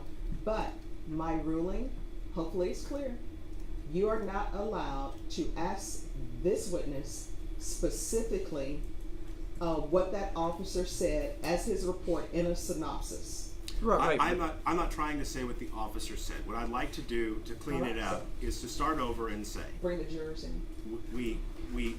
I want to confront him with his statement and ask him what I believe he told the officer. He can deny it. I want to show him. All right, so I'm You telling can laugh, but that's the way he, that the he's rule talking. operates. Judge, just if I could be heard, because defense counsels have been talking for the last half That's hour. correct. So my question is, Your Honor, one, they're going from a statement and a report by an officer.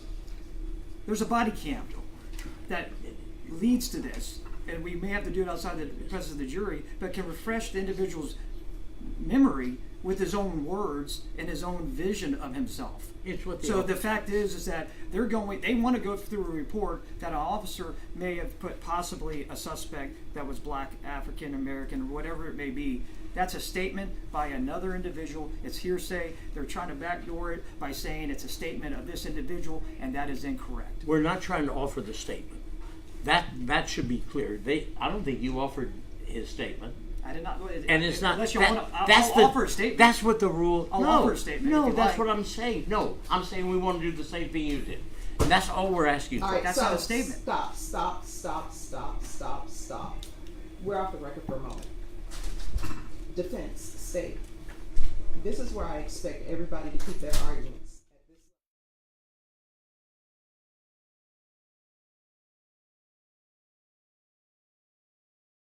I know sometimes people don't agree with my ruling, but if people don't agree with my ruling, you don't agree with my I ruling. gave a speech about Yeah, that. but thank you. But this is my ruling.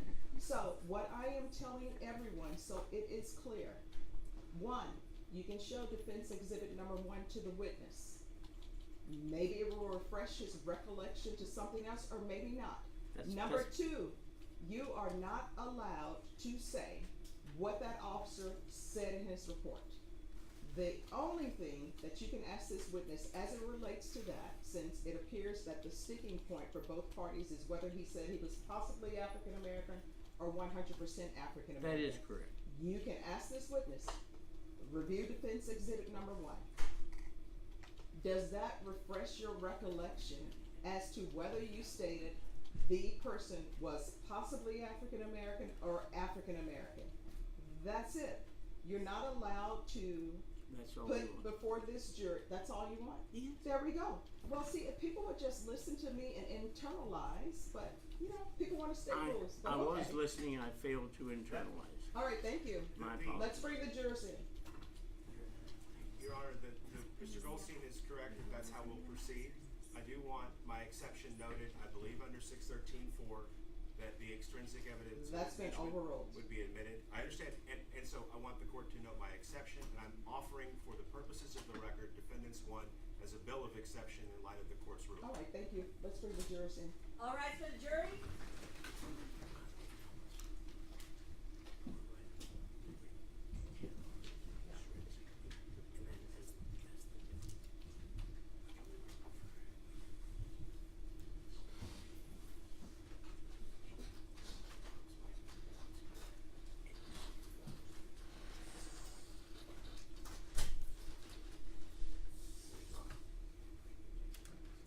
All right, everyone, please be seated. All right, defense, you may proceed. Mr. Caballero, just to be clear, do you recall on the 23rd of April 2017 telling someone from law enforcement that it was a possible African American? No. Okay. Would it surprise you if someone noted that somewhere? Yes. Okay. Now, I want to get back to a couple of other things.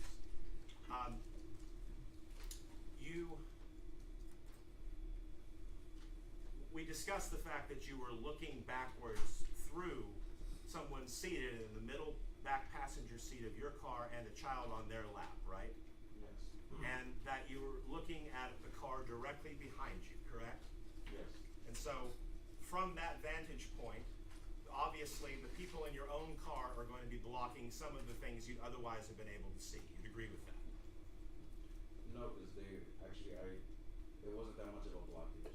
Actually, it's real short, so when it comes to the back seat of my window, it was as clear. Okay. Like I can see. But you would agree that there are some things you just don't know, like whether Yes. there was one gun or many guns, for Yes. example? Yes. How the marijuana got in the man's mouth or on his person? Yes. You just don't know those things. Don't know. Whether and you don't know whether those could have been seen at a different vantage point or they just weren't knowable by anybody, right? Let me rephrase the question. Let me back up. You also were outside of your vehicle, right? Yes. And you were fixing the gas cap, correct? Yes. And that's when you saw the gun. Yes. And when the prosecutor asked you at the very beginning what was the thing that you saw, the first thing out of your mouth was a gun, correct? Yes. Okay. Fair to say the gun's the most significant thing you saw about the whole encounter. Yes. Okay.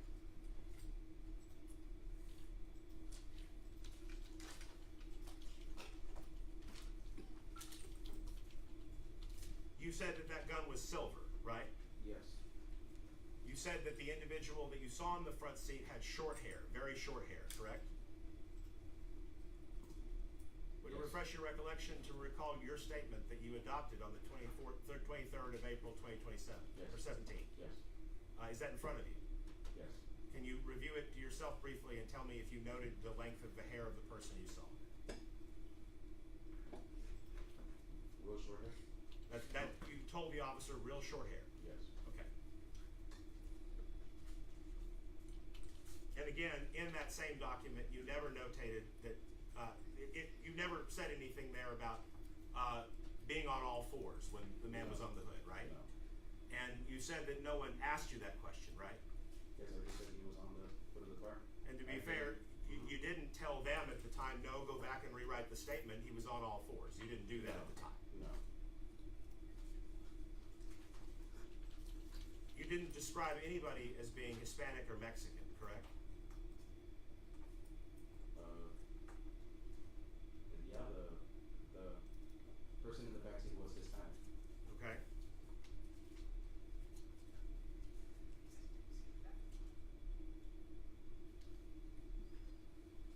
But you did indicate in your statement that date that you could not see who was in the back seat of the car, right?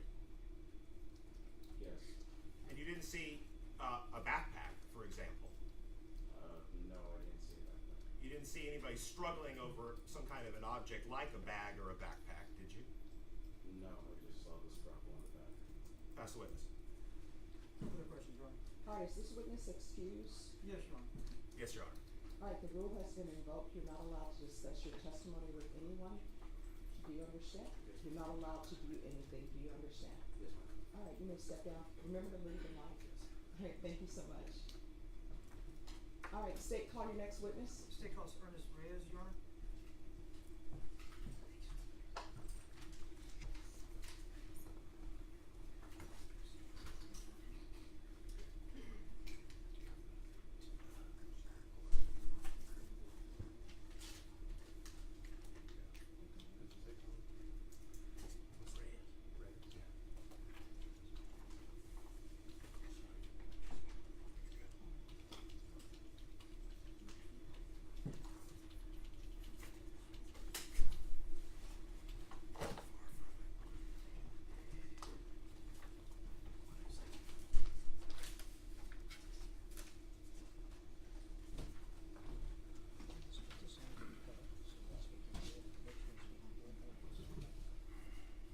Could you raise your right hand for me?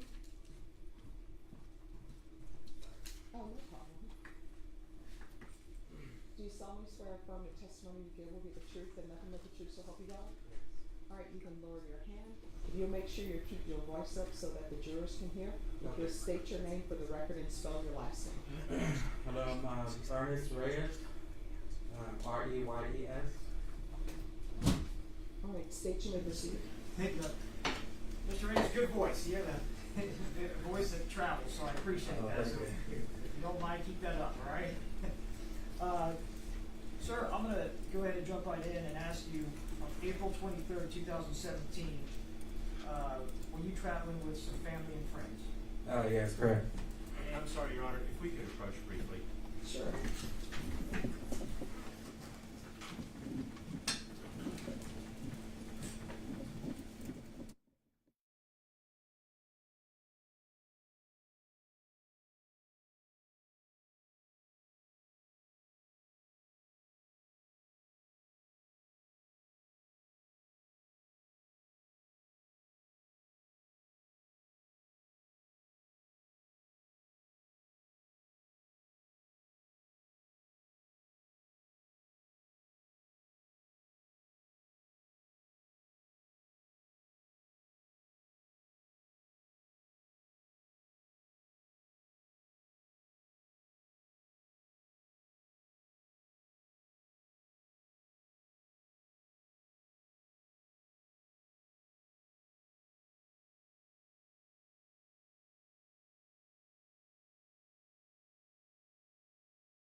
Ladies and gentlemen, what I can tell you is usually when people testify, they don't have masks on, but one of the witnesses, you know, is ill and has some illness, so everyone is just trying to, make sure that they are protected against any illness they may have.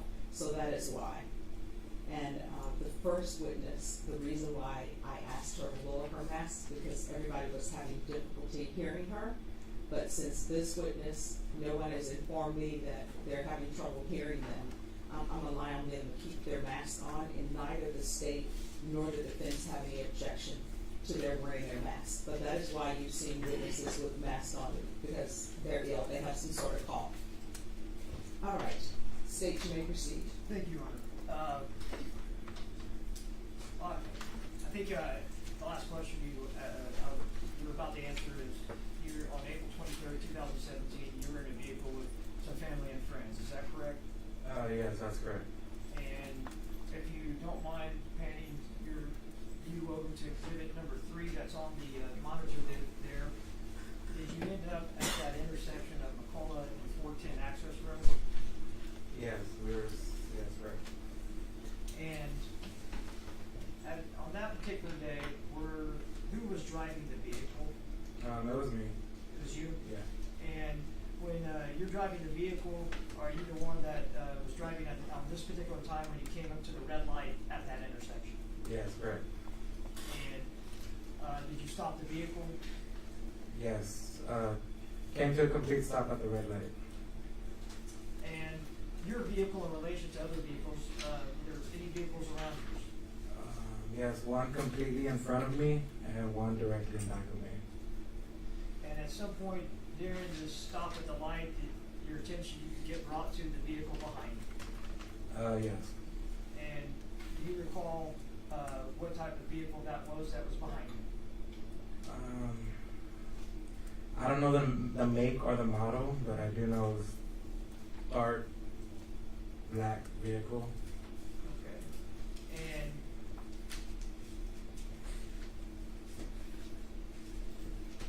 what brought your attention to that vehicle behind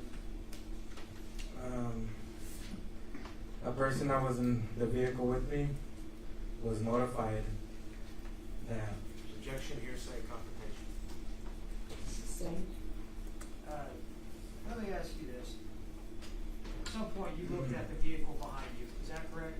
Yes, correct. How did you look at that vehicle behind you? Directly through my rear view mirror. Did you use any other mirrors or devices to look at that vehicle behind you? I would switch from my rear view, from the side mirrors. So, but it was mainly through the rear view.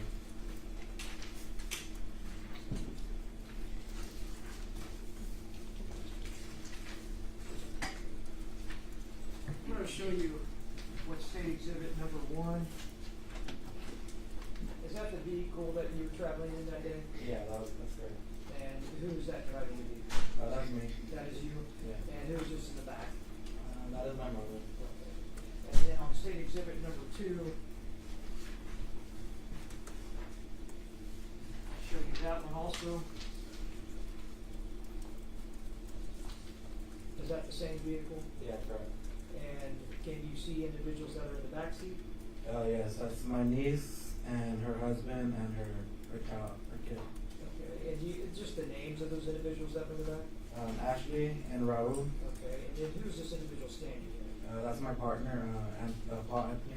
Paul Anthony. Yeah. What do you call him? I call him Anthony, but his family calls him Paul. And was that the individual that just testified today? Yes, great. Okay, thank you. So you just testified that your attention was brought to that vehicle somehow, and while you're looking at through the mirrors of your vehicle, what did you observe? Yes, it was a clear view. Right away I saw a passenger waving a pistol, a firearm, directing his attention to the back seat of the car, because there was an altercation. I'm not sure, it was a struggle in the back seat. Okay, and so let me ask you, you observed this through the mirror. Yes, correct.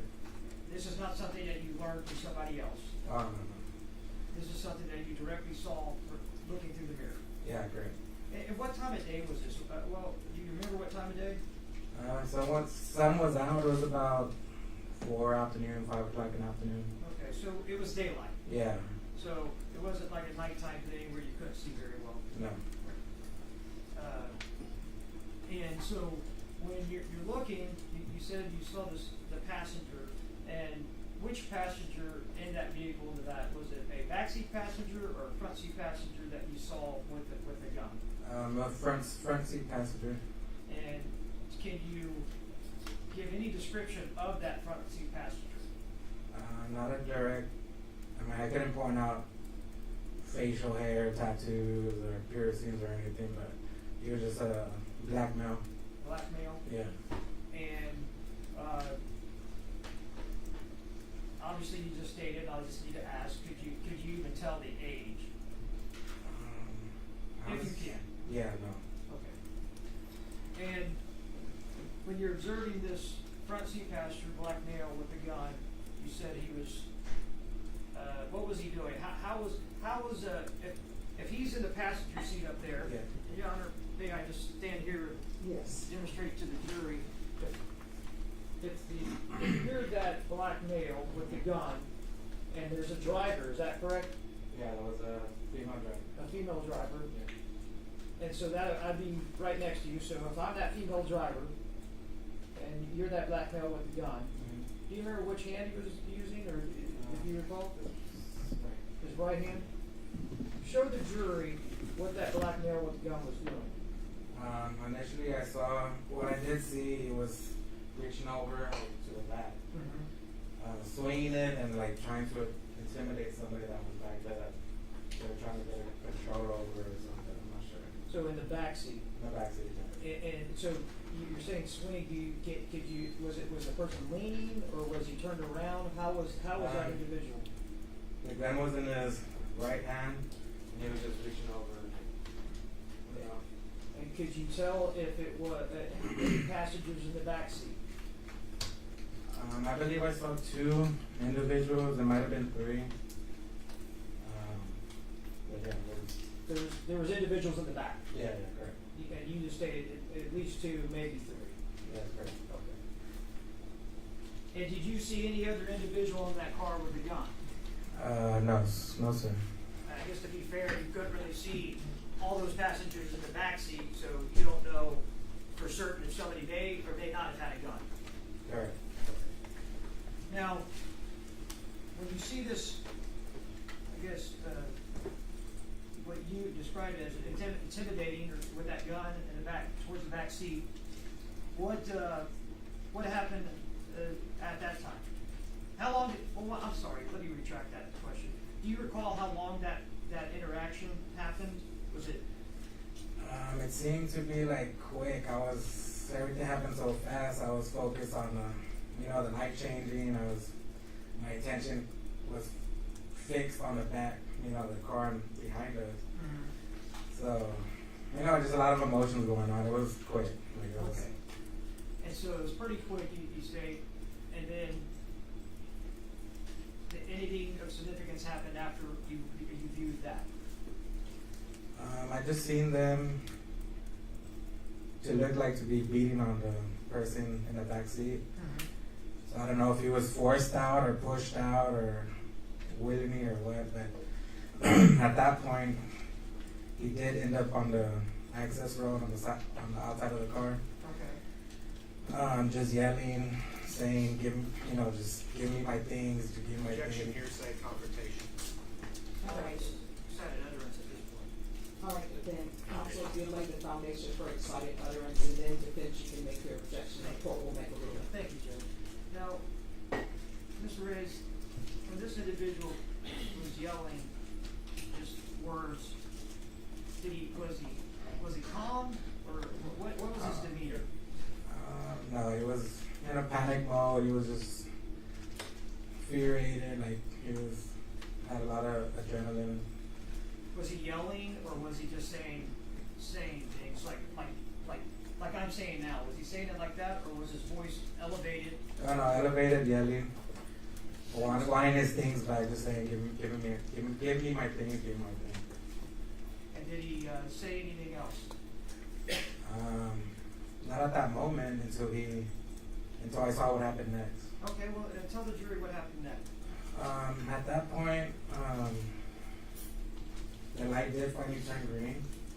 So the car in front of me did move up, and I did get the chance to turn at that light. And at that moment, I was still looking through the rear view. And then even on my side window, my side mirror, because at that point he was on the street. That's when he went in front of the car and he jumped onto the car. And at that point, it was their time to, take off. And that's when the driver sped off.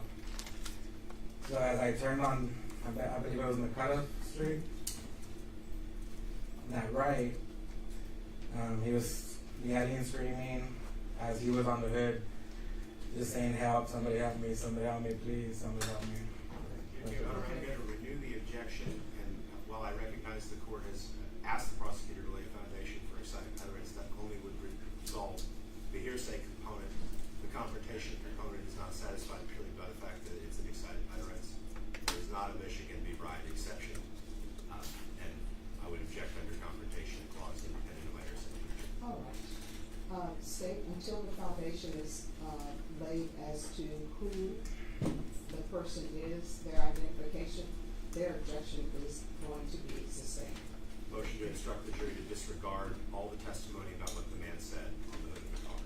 All right, ladies and gentlemen, this disregards the statement that is attributed to the person who was on the hood of the vehicle. And motion for mistrial. Denied.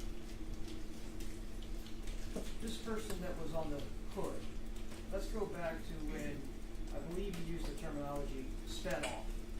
Yeah, correct. That individual was on the hood at that time? Yes, correct. Do you recall if the how fast would you say, how did the vehicle take off? Did it just take off really fast, or did it just sort of glide out of that intersection?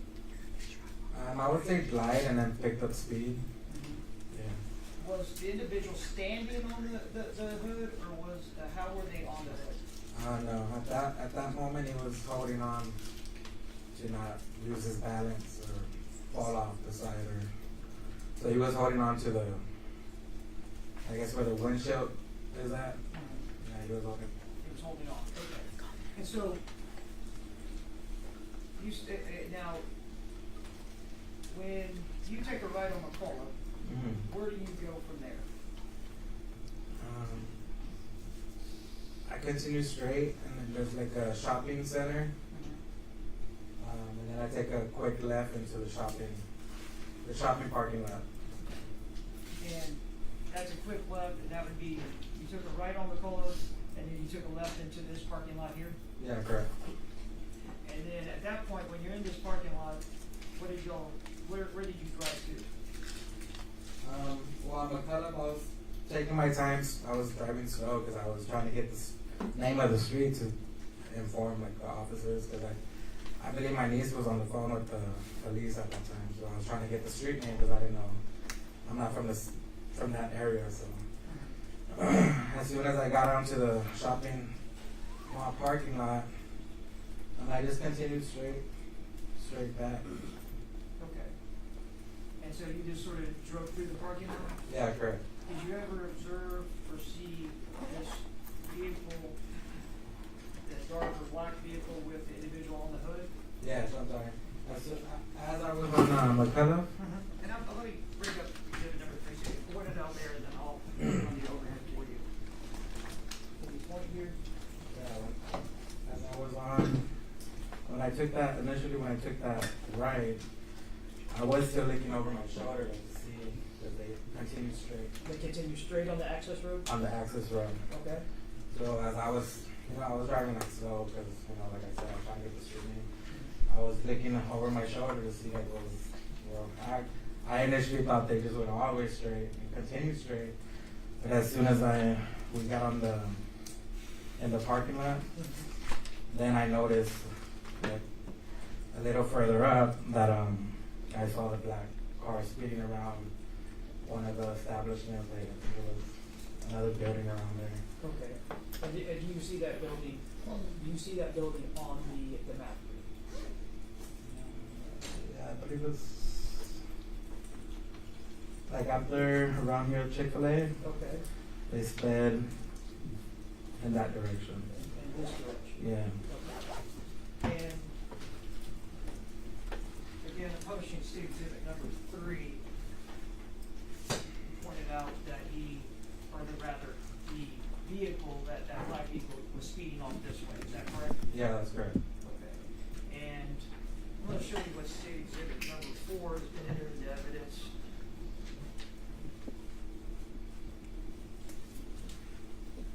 Can you identify that vehicle that's in that photo? Yeah, that's my vehicle right there. That's your vehicle? Yeah. And so this is the vehicle, this is behind the Chick-Fil-A, is that correct? Yeah, correct. That's state exhibit number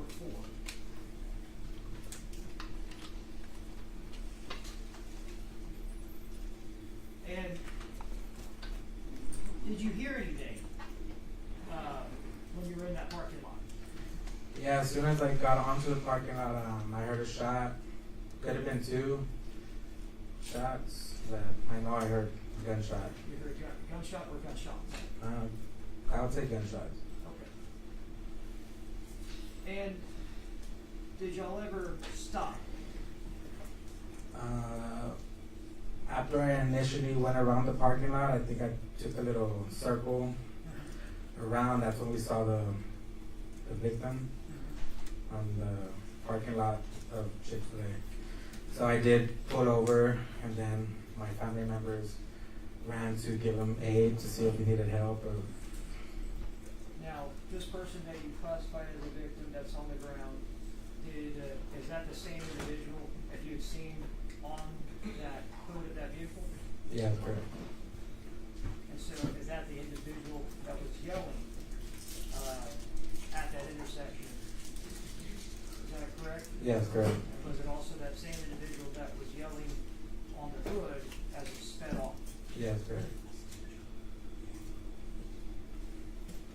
And what did that individual say? Objection, hearsay, confrontation. No, this time you have to Just say. ask and answer. All right, so Ask and answer. everyone, you can remain seated when you make your objections. That makes it easy for the court reporter to hear. And defense, what is your objection? Well, same objection as before, Your Honor, and I don't think they've laid any additional foundation for what the court has indicated is consent. All right, and state?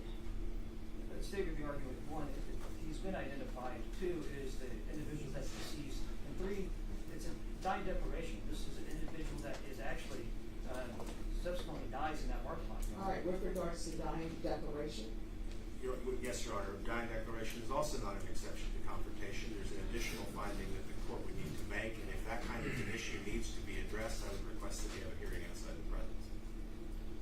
all right, ladies and gentlemen, you can step outside for a moment, please. Remember our previous instructions. All right to adjourn.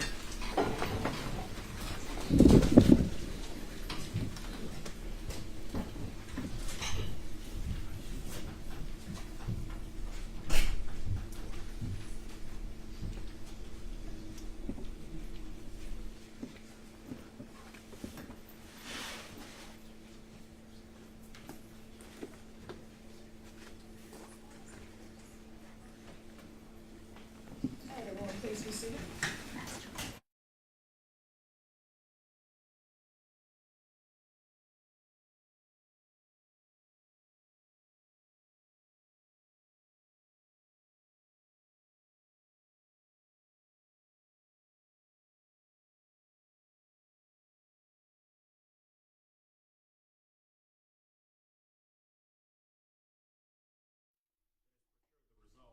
And frankly, I think that that's an inappropriate finding to be made in a murder trial, when that is the solely The finding contested I make issue will of be fact. the finding I make.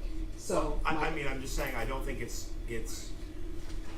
would be essentially the court making an ultimate ruling as to the guilt or the innocence of the accused. no, I don't see it that way, but this is what I will tell everyone. Everyone, just make your objections, and I will make my ruling, and my ruling will be my ruling. So my your object- answer to the state saying that it's a dying declaration, what is your response, counsel? Dying declaration is not an exception to the confrontation clause. All right, and then they also said it was an excited utterance. Also, that is not an exception to the confrontation clause. I know of no judicial authority that says otherwise. All right, state. Your Honor, the dying declaration, the exception does not infringe upon the defendant's right of confrontation. With either Texas or U.S. Constitution under Garden v. State 306 Southwest 3rd 274 and Green v. State 840 Southwest 2nd 394. I don't know what those opinions say. I'd like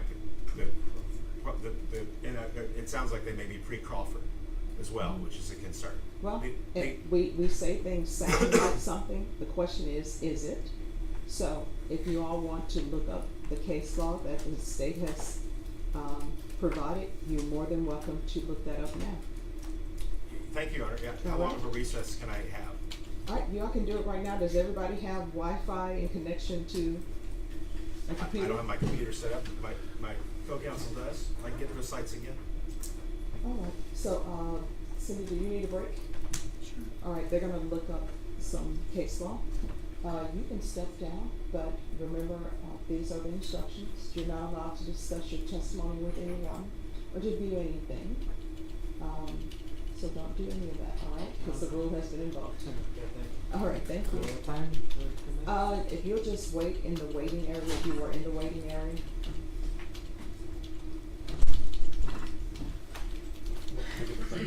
Okay, Jason, the sites? Yeah. Yep. 306 Southwest 3rd 274 and 840 Southwest 2nd 394.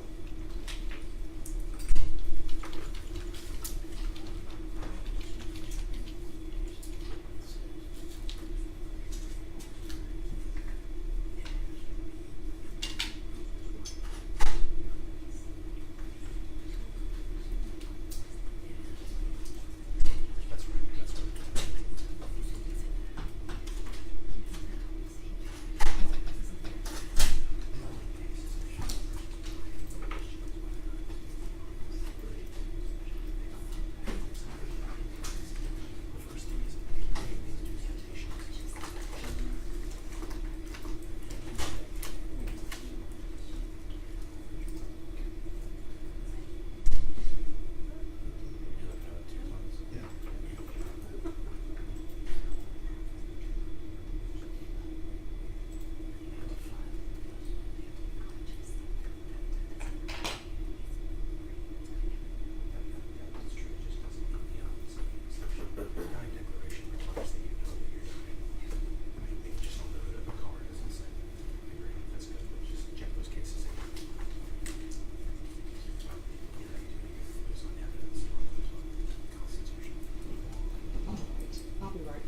seated. Any other objections? Your Honor, the objections are the same. We'll just sort of take in turn some of the things that the prosecution has thrown out here. Yes. The first thing is, I don't think that they've met the foundation for a dying declaration, which is 804A, I'm sorry, B2, statement under the belief of imminent death. The statement that the declarant, while believing the declarant's death to be imminent, made about the cause or the circumstances. The statement that's been offered by the witness is not about the cause of his death. He has not been mortally wounded. He has jumped on the hood of the car himself voluntarily. And what's being testified to is that he was calling for help and then apparently also asking for assistance in recovering his property. Okay. So I don't think that it meets that exception.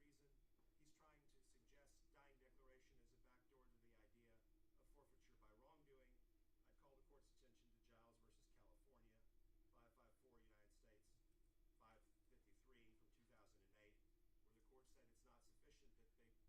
suggest dying declaration as a backdoor to the idea of forfeiture by wrongdoing, I'd call the court's attention to Giles versus California, 554 United States, 553 from 2008, where the court said it's not sufficient that the declarant is being killed by the defendant. It must be demonstrated that the defendant killed the declarant to secure his unavailability at trial. In other words, to prevent his testimony. With that specific intent. So I don't think that it meets a forfeiture by wrongdoing exception either. I think based on those issues, there is no way to end around the Confrontation Clause exception to this. Not to mention the fact that under Rule 403, Your Honor, for the balancing test purpose, the prejudicial effect of this is extreme because it goes directly to the striking core issue of the case, which is the robbery. And there are several reasons to doubt its reliability. We're talking about an event that's occurring where distances are changing as the cars are moving. One car is driving away. This is something that other individuals who were in the same vehicle as this particular witness have not testified to in their testimony, which is suspicious in its own right. And it has to be weighed against its tendency to confuse and mislead the jury under all those circumstances. So for 403 and the hearsay rules, 803 and 804, we would submit it. It shouldn't be admitted evidentiary-wise, but first and foremost, there's the Crawford confrontation concern because we don't believe they met those exceptions. All right, thank you. The court is doing a balancing test. The court is going to find that it's more probative than prejudicial. Defense's objection is overruled. Let's bring the witness back in. And if you can line the jurors up, please.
All rise for the jury.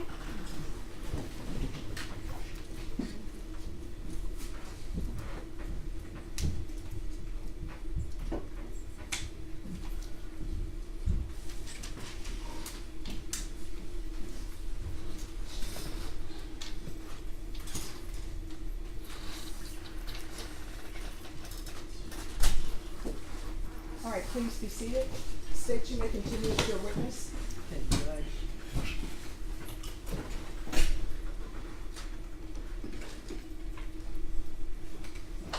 Sorry, lost my train of thought there.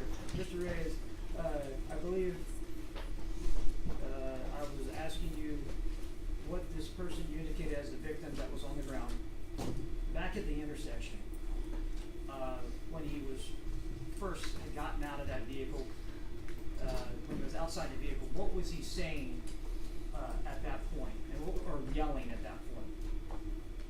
He was saying,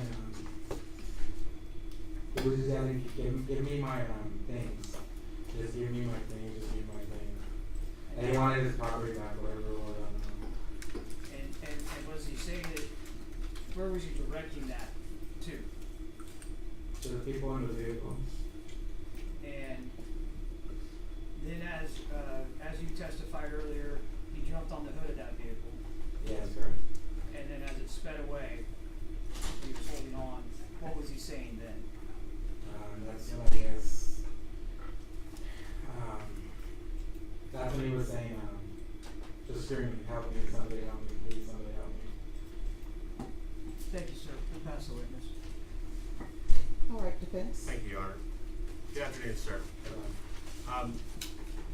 So you observed this first because of what someone else told you. It didn't key in on your eyesight originally, right? We were notified. Without going into what you were told, did somebody else call your attention to it, or did you see it first? No, we were notified to watch out or be careful. Objection, Your Honor, non-responsive, hearsay, Sustained. confrontation. If court could just instruct him to answer my question, did someone else point it out to him, or did he see it first? All right. They pointed it out to me. Okay, and then you saw it in the rear view mirror? Yes, that's when I. Was it your side rear view mirror, or was it your rear view mirror in the passenger compartment of your car? The top rear view mirror. Okay, and so looking back there, you also saw the people that were in the back seat of your car, right? Yeah, of course. Okay, and so you said that you saw someone in the front seat, and then you made a motion like this.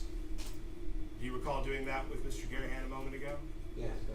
They were holding a gun, you saw a gun, and they made a motion like that. Yeah, that's when I saw the pistol.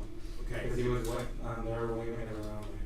So help me, just for the sake of the record, this and that don't really come across very well for the court reporter, so just tell me if you disagree with this description of what you did. You're holding your hand like you were holding a gun in your right hand, and you made a motion where you sort of brought that arm up, and your hand sort of landed on your shoulder as though you were going to toss the gun behind your back. That's kind of what it looked like as you were doing it. Do you agree with that's what you were trying to do? No. Okay. The passenger, the person in the passenger side, like reached over with me. He turned his body. He fully turned his body, and he was like waving the pistol to the back. Was he wearing a seatbelt? I assume no, because he was. You assume reaching no? over. Is that what you said? If you, I don't want you to answer a question if you don't know the answer. Yes or no? Do you know whether he was wearing a seatbelt? No, he wasn't. He wasn't wearing a seatbelt. No. Okay. Now, this was what, 7.5 years ago? Correct. And out of curiosity, have you spoken with the prosecutors at any point in getting ready for this trial since this incident happened? Initially, when they called me in, When was that? saying, to be here, they went over. When did they call you? I believe I'm not sure the exact date, but it was about 3 weeks ago, I believe. Okay. Did you come physically into the courthouse or to the DA's office to meet with them? Yeah. And did they show you anything?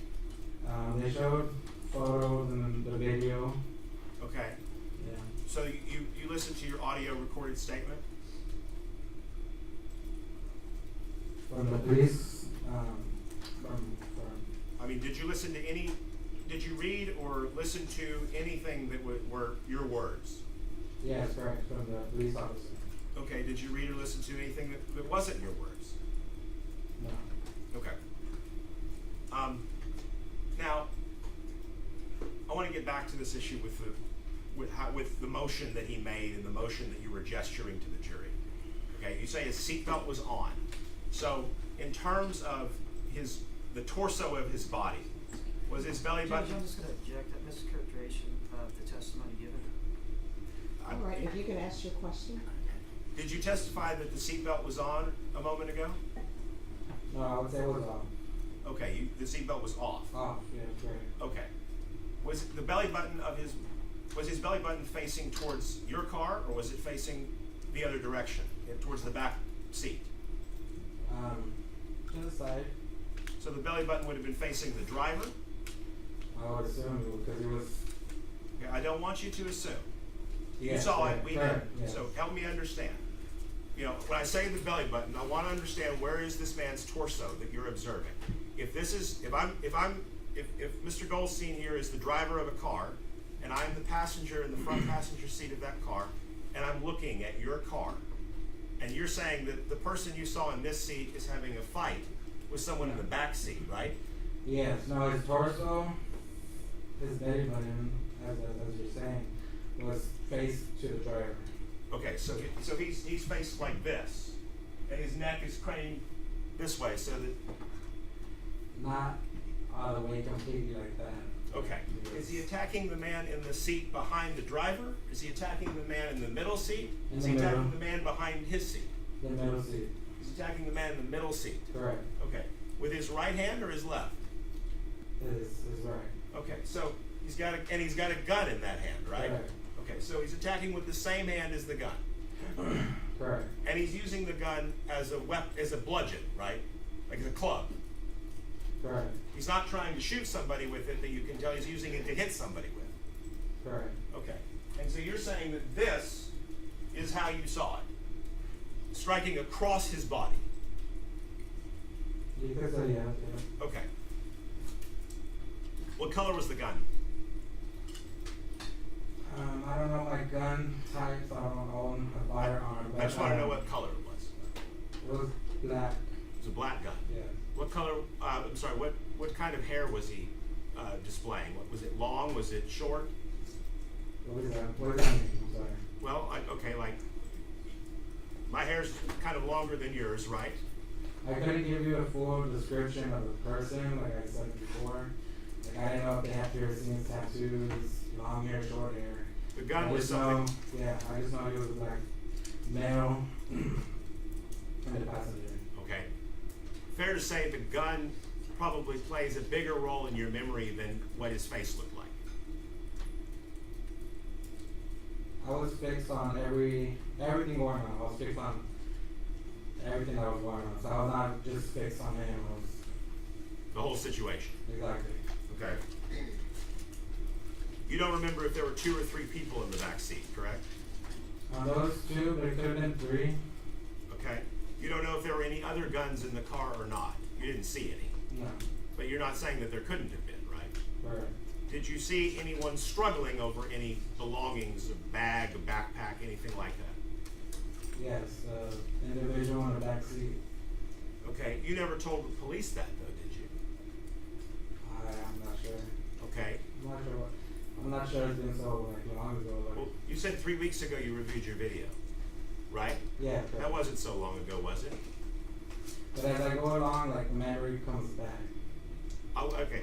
We're not talking about that question. What I'm asking you is, when you spoke to the police officers in 2017, your memory was fresher then than it is now, right? Yeah, of course. Did you tell the police at that time that you saw a struggle over a bag? I didn't say a bag. I said there was struggle in the back seat. I didn't say a bag. Okay, that's what I'm asking. Is like, did you see contents of a bag? No. Okay.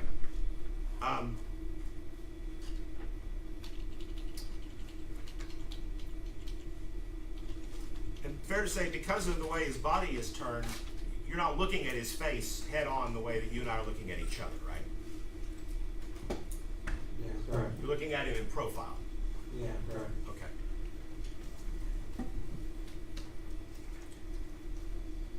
Did you talk to the prosecutors about a bag? No. Okay.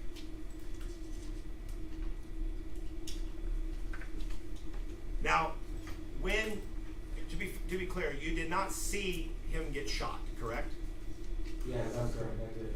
You all were way past the Chick-Fil-A in the parking lot of the other businesses in that strip mall when you heard the gunshot. Yeah, I was making my way into the parking lot when we heard the shot. And you and the other people in your car talked about what each of you saw before you spoke with police, right? No. I mean, I gave my personal, what I saw and heard. That's what I gave. Did you speak with Mr. Caballero about what you saw before the police arrived? We talked about what had occurred that day, but That's what I'm asking. Did you and the other people in your car that day Oh, yeah, talk sure. about what you saw before Yeah, you sure. spoke to police? yeah. Okay. So some of what you have testified to today may be, your memory may be impacted by what other people say they saw. Would that be fair? Not quite. I mean, I'm telling you what I've seen and I heard that day. Well, have you ever played the game of telephone? No, Do you know what that game's like or how you play it? no. Have you ever played a game where somebody whispers something in somebody's ear and then they whisper it in somebody else's ear and it passes around and then you finally get to hear what it comes back through after it goes through 4 or 5 people? Judge, I'm just gonna argue relevance. Sustained. All right, I'll rephrase it. Everybody in that car had a slightly different angle on what they saw, right? Because they're sitting in different places, Yeah, sure. okay? And so you don't know exactly what, for instance, Ashley saw or what Mr. Caballero saw that maybe you did see or maybe didn't see, right? Yeah, And you don't know what they heard or didn't hear yeah. comparatively, right?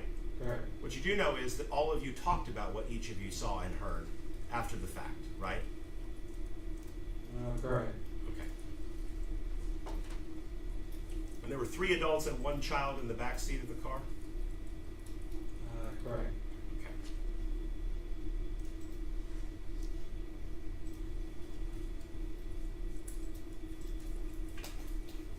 Did you get a sense of we're talking about the people in the back seat of the car. You said that the woman who was driving the car was white. You said the man in the front passenger seat was black. What about the racial makeup of the people in the back seat of the car? Did you get to see any of that? Yes, the only person I did see or could see in the back seat was the one sitting right directly in the middle, which was the victim, the Hispanic individual. He was the one sitting in the middle.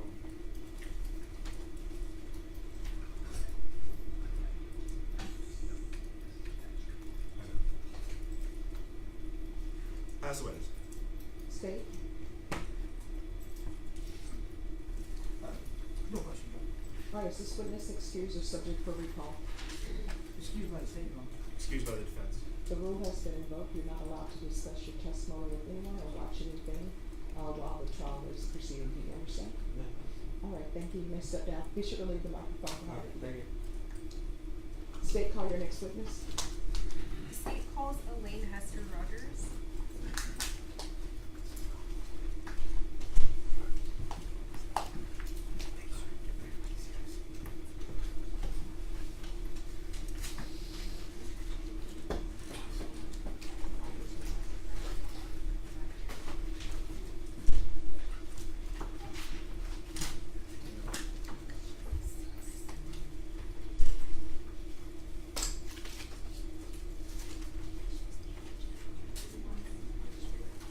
Yes, ma'am.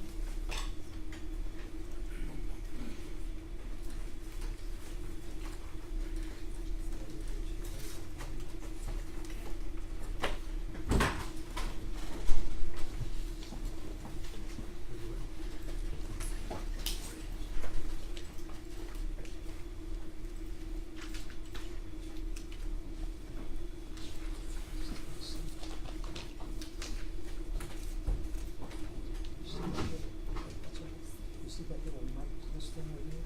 Yeah. Grab that and just put it on the collar of your shirt. That's where the court reporter will be able to hear you. And then this is a microphone for all the courtroom. You will speak into that, please, okay? Okay, like this. Yes. Very good. Could you raise your right hand for me? Do you solemnly swear or affirm the testimony you give will be the truth and nothing but the truth, so help you God? Yes, ma'am. All right, you can lower your hand. Just make sure you keep your voice up so everyone can hear. And if you could state your name for the record and spell your last name, please. My name is Hester E. Rogers. My last name is spelled R-O-G-E-R-S. All right, state you may proceed. Thank you, Judge. Ms. Rogers, how old are you currently? I will be 58 this July. Okay. And where were you born? I was born in Elizabethtown, Kentucky. Okay. And do you currently live in San Antonio, Texas? No ma'am, I currently reside in Crescent Valley, Nevada. Okay. And did you used to live in San Antonio, Texas? Yes, ma'am. Okay. About how long did you live in San Antonio, Texas? It varies. Throughout my whole life, I have moved down here. It's been 5 years or more each time that I lived in San Antonio. Okay. Now I want to talk to you about April 23rd, 2017. So we've spoken about the case via Zoom, correct? Yes, ma'am. Okay, and so when I spoke with you, you had a chance to review a statement that you gave to law enforcement, is that correct? Yes, ma'am. Okay, and regarding that statement, that was, I guess, you were taken down to the police station on that day, April 23rd of 2017? Yes, ma'am. Okay, and you met with a detective on that day, correct? Yes, ma'am. Okay, and so that detective typed out your statement for you, is that correct? Yes, ma'am. After you relayed the information to him? Yes, ma'am. Okay, and then after that was completed, did you have a chance to review the statement? Yes, ma'am. Okay, and you signed it, correct? Yes, ma'am. Okay, Your Honor, may I approach the witness? Yes.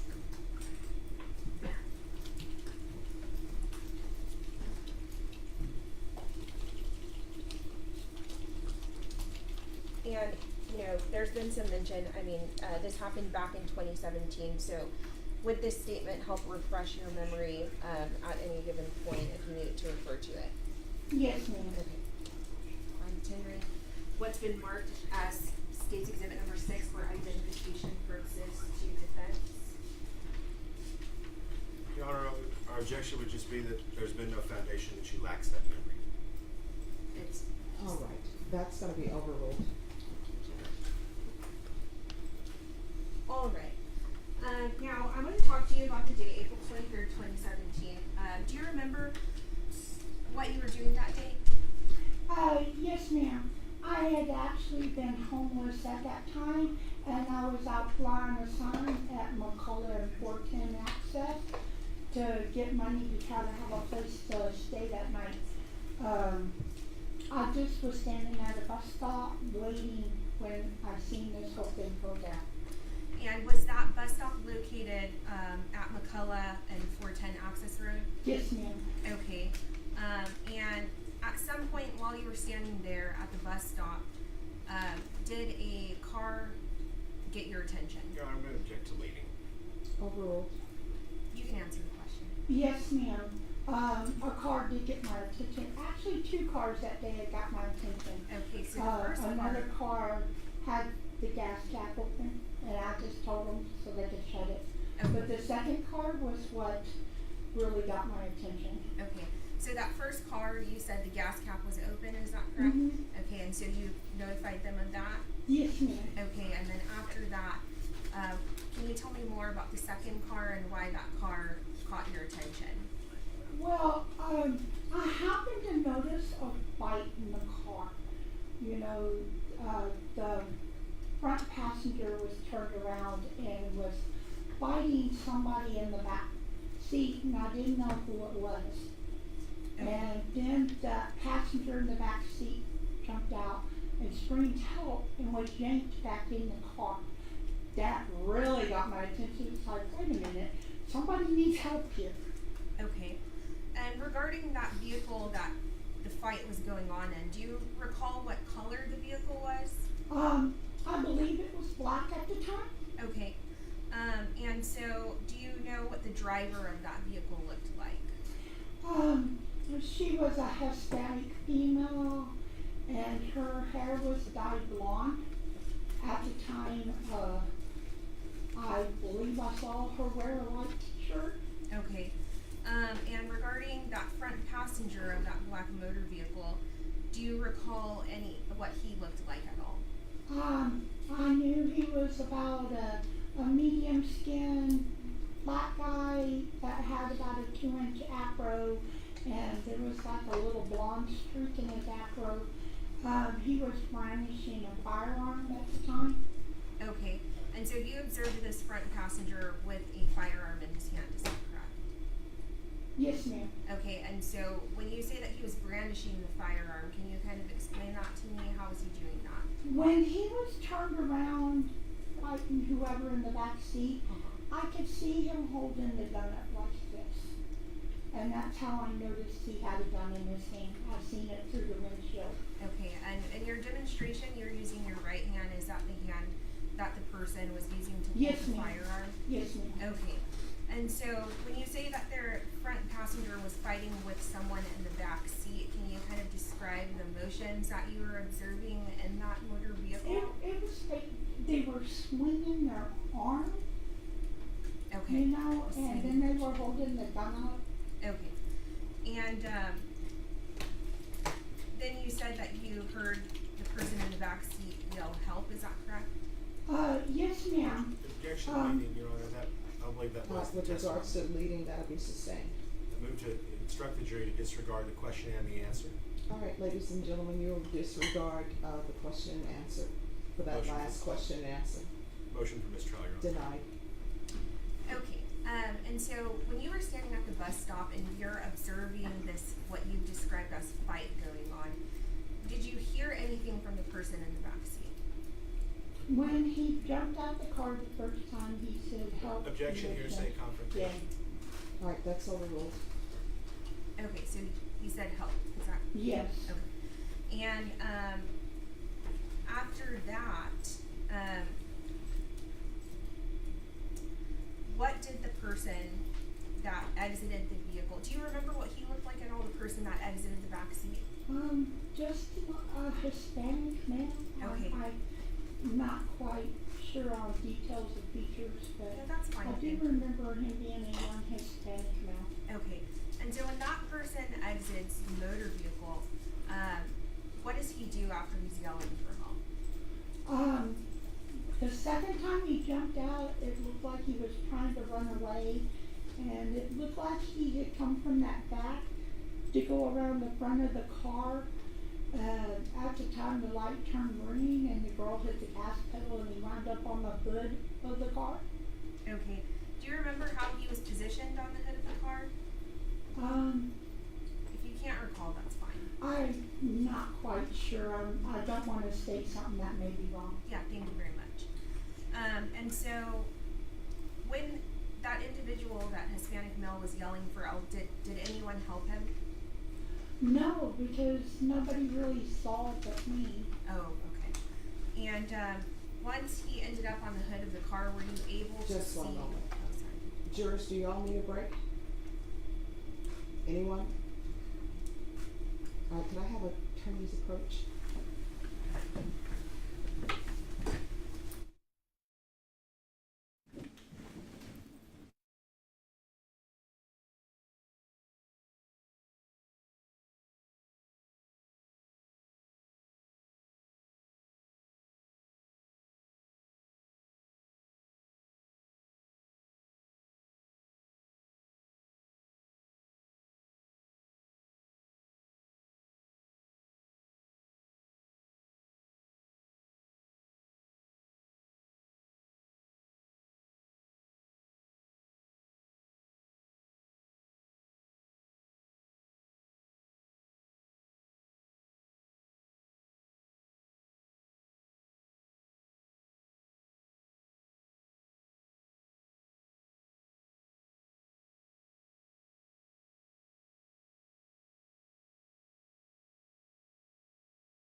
And so, were you able to see where that black motor vehicle went after the light turns green and that Hispanic male's on the hood of the car? Yes, ma'am. It pulled into a parking lot that Chick-Fil-A was in. Okay.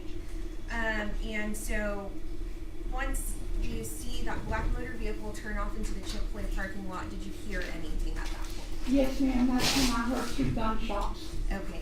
And just to be clear, you know, from where you were standing at that bus stop at the intersection, you were not able to observe the shooting. Is that correct? No, ma'am. There's a wall that was there. Okay. And that day, did you make contact with police on that day? Yes, ma'am. Okay, and so that's what we talked about earlier, right? That you made contact with police on that day. You were given a ride downtown, and you told them what you observed on that day, correct? Yes, ma'am. Okay.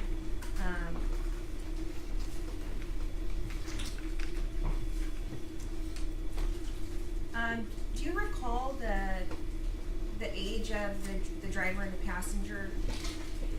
All of them looked kind of young, at least between 18 and 21. They were really young.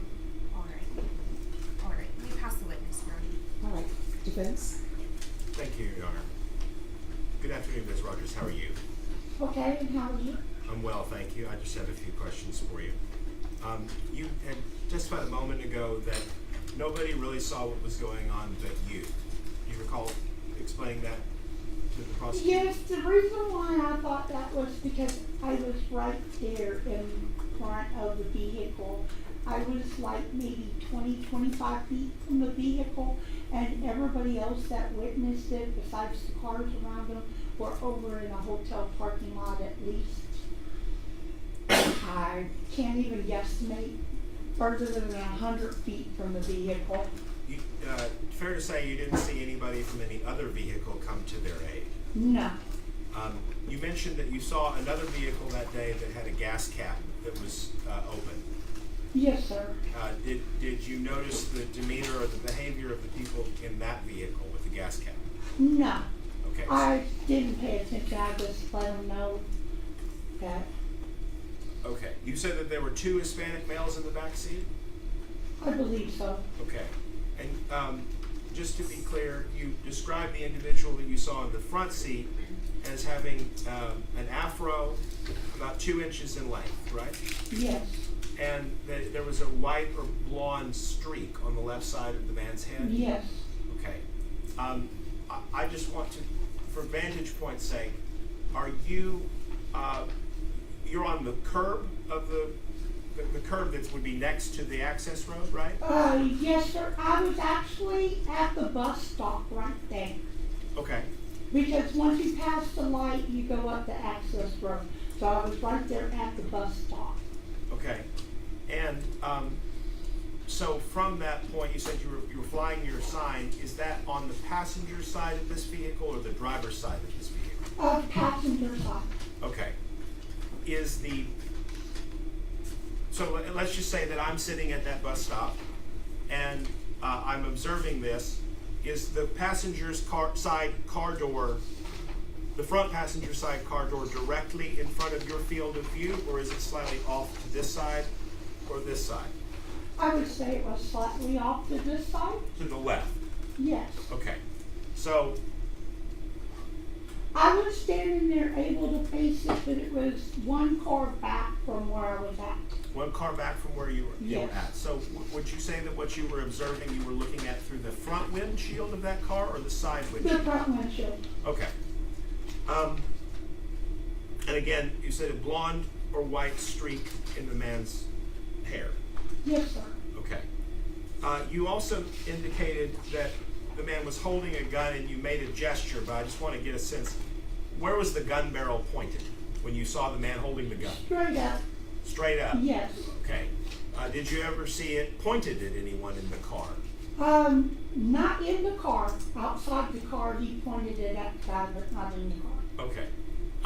And when you indicated that there was, fighting and swinging of arms, you made a gesture that looked to me like maybe you were indicating that a different arm was used for the punch or the swinging Yes. with the gun. Is that right? Yes, sir. Okay, so you don't think the gun was being held in the hand that was doing the swinging? No. Okay. You indicated that the gun was gunmetal gray? That I remember. Okay. Yes. And you believed it was a 9mm? Yes. Okay. Do you have any experience with firearms? Not really, my brother owned a 45, my cousin owned a 40, not really, just what I've seen they have. Okay, and based on that, just sort of anecdotal experience, it didn't look like a 45 or a 40 to you, it looked like a 9. Yes. Okay. So you know enough to know what a 9mm is? Yes. Okay.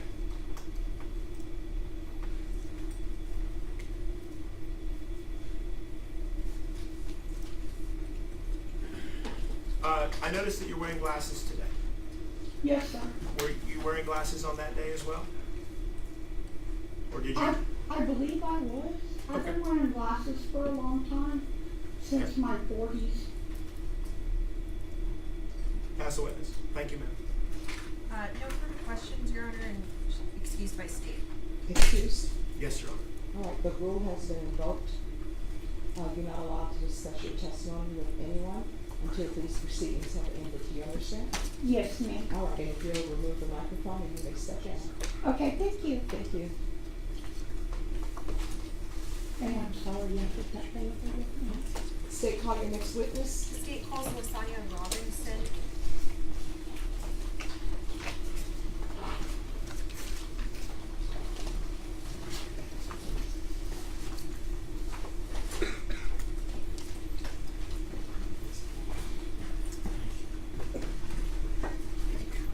Thank you.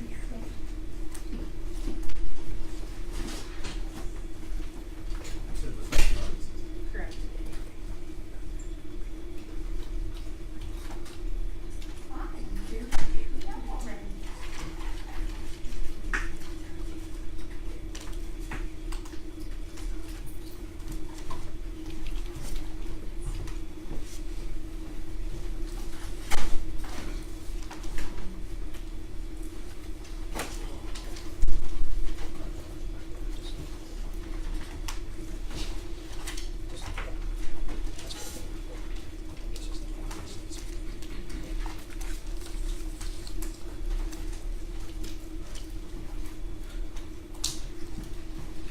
Could you raise your right hand for me? Do you solemnly swear or affirm the testimony you give will be the truth and nothing but the truth, so help you God? Yes. All right, you can lower your hand. Make sure you keep your voice up so that members of the jury can hear. If you'll state your name for the record and spell your last name, please. Lasagna Robinson, R-O-B-I-N-S-O-N. All right, state you may proceed. Thank you, Judge. Ms. Robinson, will you let the jury know how you're presently employed? As a paralegal / custodian of records for SAPD Communications. Okay, and when you say SAPD, is that San Antonio Police Department? Yes. Okay, and as a custodian of records with the San Antonio Police Department, can you explain to the jury your duties in that role? Yes, that's to maintain and maintenance the records, to pull upon request and to retrieve and send as requested. And is that 911 calls? 911 calls. Yes. Okay, and so you maintain the 911 calls for SAPD, is that correct? Yes. Okay, and can you just briefly explain to the jury how these 911 calls are kept? They are stored on a digital database, and they're kept on that database until it's time for us to, until we get a request to retrieve them or send them out, and then they're uploaded into another database. Okay, and are these calls maintained in the normal course of business? Yes. All right. And when somebody calls 911, is there any documentation that's generated when that call is created? Yes, it's called an incident detail report. Okay. And the devices that you were saying, are those digital devices where they're stored? Yes. Okay. I want to turn your attention now to April 23rd of 2017. Do you know if SAPD received any emergency calls that day associated with SAPD incident number SAPD 2017-04-24102? Yes. Okay. And do you know the total amount, or did SAPD receive 3 calls? Yes. Okay. Your Honor, may I approach the witness? Yes.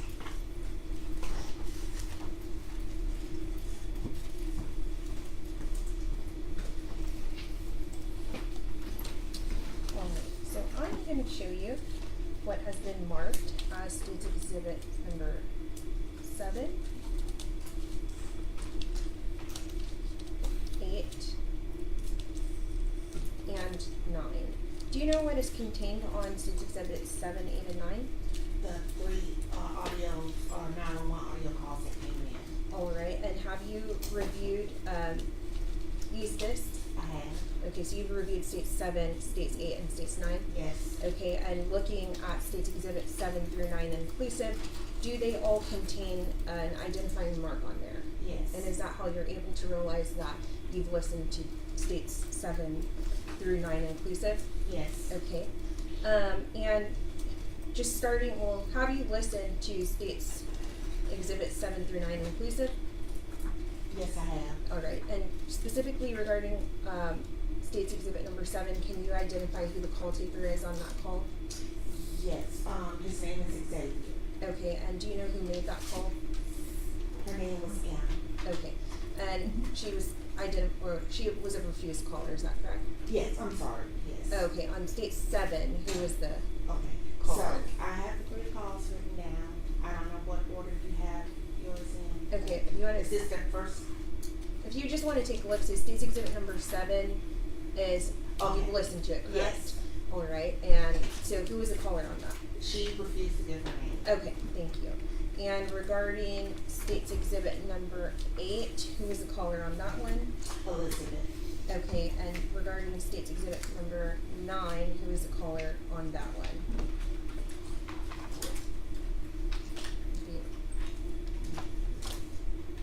Anna.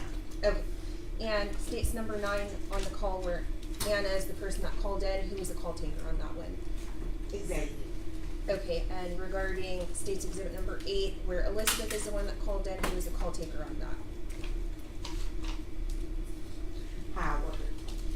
Okay, and were these phone calls all made on April 23rd, 2017? Yes. And are they uniquely identified by that incident number, SAPD 2017-0424-102? Yes. Okay, and since you've reviewed states 7 through 9 inclusive, are they a true and accurate copy of the 911 calls as SAPD received them? Yes. Okay, and were they made on a device that's capable of capturing an accurate recording? Yes. Okay, and was the operator competent to operate that device? Yes. Okay, and so it's an accurate representation of the statements made on that day? Yes. And has states 7 through 9 inclusive been altered in any manner? No. All right. Your Honor, I'm tendering states 7 through 9 inclusive to defense and state offers at this time. Your Honor, I mean, the foundation for their chain of custody could be established through this witness, but as to some of those questions, I guess, can I briefly void the witness? Yes. Good afternoon, ma'am. How are you? I'm good. How are you? I'm well, thank you. You were not the person who took any of these calls, correct? That's correct. And so you were not listening in on these calls when they were made. No. And so as to the questions that were put to you about whether or not these calls have been modified or altered in any way, you never heard the call as it was being laid down to record, right? Well, yes, because as the call comes in, it is recorded in real time. I'm asking, did you personally hear the recording? Did I hear the record? Yes, I heard the recording. When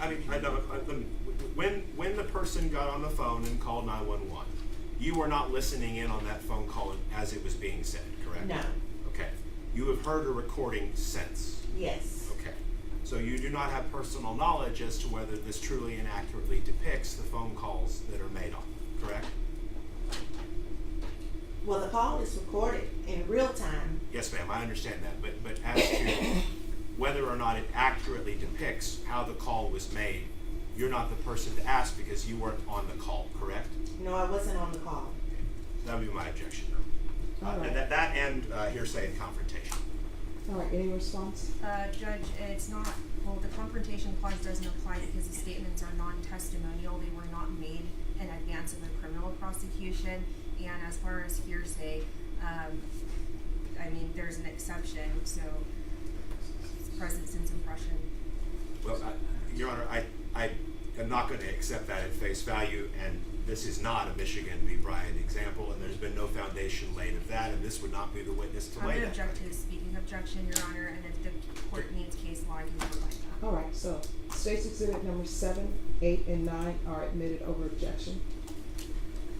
May we publish, Your Honor? Yes.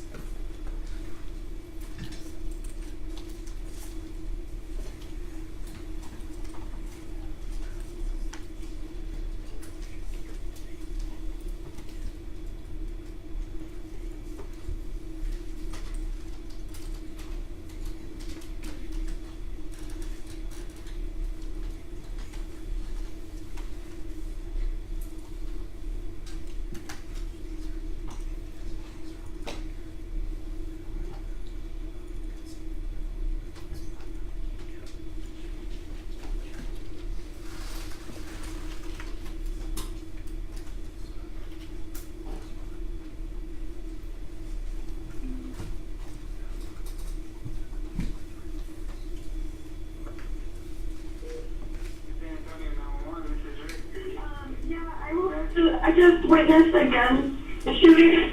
A what, ma'am? Hello? Hello? Hello, ma'am, where are you? It's Jones Maltzberger and 410 by the Chick-Fil-A and Joanne's house. On 410 Jones On the Maltzberger. hood of, Ma'am, I'm having a hard time hearing you. Jones Maltzberger and 410. Okay. What's going on? A guy on the hood of a car that was driving, and they pulled into the Chick-fil-A parking lot, and the passenger shot his gun at the guy on the hood. Okay. So, was the Chick-fil-A, was that on, it was on Jones Maltzberger? Was that inside or outside the loop, ma'am? Was it inside or outside the loop? Outside? Like It's north? like across, it's across from North Star Mall. It is. It's outside, just outside the loop. Okay, because outside on Jones Maltzberger right there, I'm filling hotels, and then the Hampton Inn, and the 4.10, the Jury Inn. Right, it's like in that center, there's a Joanne Fabric, there's a Perfect 10 strip club, there's a Chick-fil-A, there's some strip clubs. Okay, so on Jones Maltzberger near Chick-fil-A? Yes. Okay, and what kind of vehicle was it, ma'am? What kind of vehicle was it? I don't know, it was like a black car. Okay. And who did he shoot at, ma'am? I'm sorry? And who did he shoot at? The guy that was on the hood. So the guy on the hood didn't have the gun, it was somebody else? It was the passenger in the car that had the gun and was shooting at the guy on the hood of the car. Okay. And where did are they still in that parking lot? No, we kept driving because we were on 410, and so we kept driving. I'm not going to pull into a parking lot where someone has a gun. Right, no, ma'am, I understand. Could you tell what the guy on the hood looked like, what he was wearing?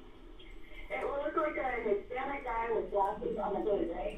With like jeans and a white shirt. Yeah. And then there was an African American guy in the passenger seat that opened the door and shot at them. Okay, did he hit him, do you know? Did he hit him? It looked like it. He was like right in front of him. I can't imagine he was dead. How long ago did you see this, ma'am? Just right when I called you. Okay. Okay, ma'am, and do you know if they pulled off, or did they park and get out, or do you know like what happened after that? We kept driving. They were parked in the parking lot when the passenger got out and shot at the guy on the hood.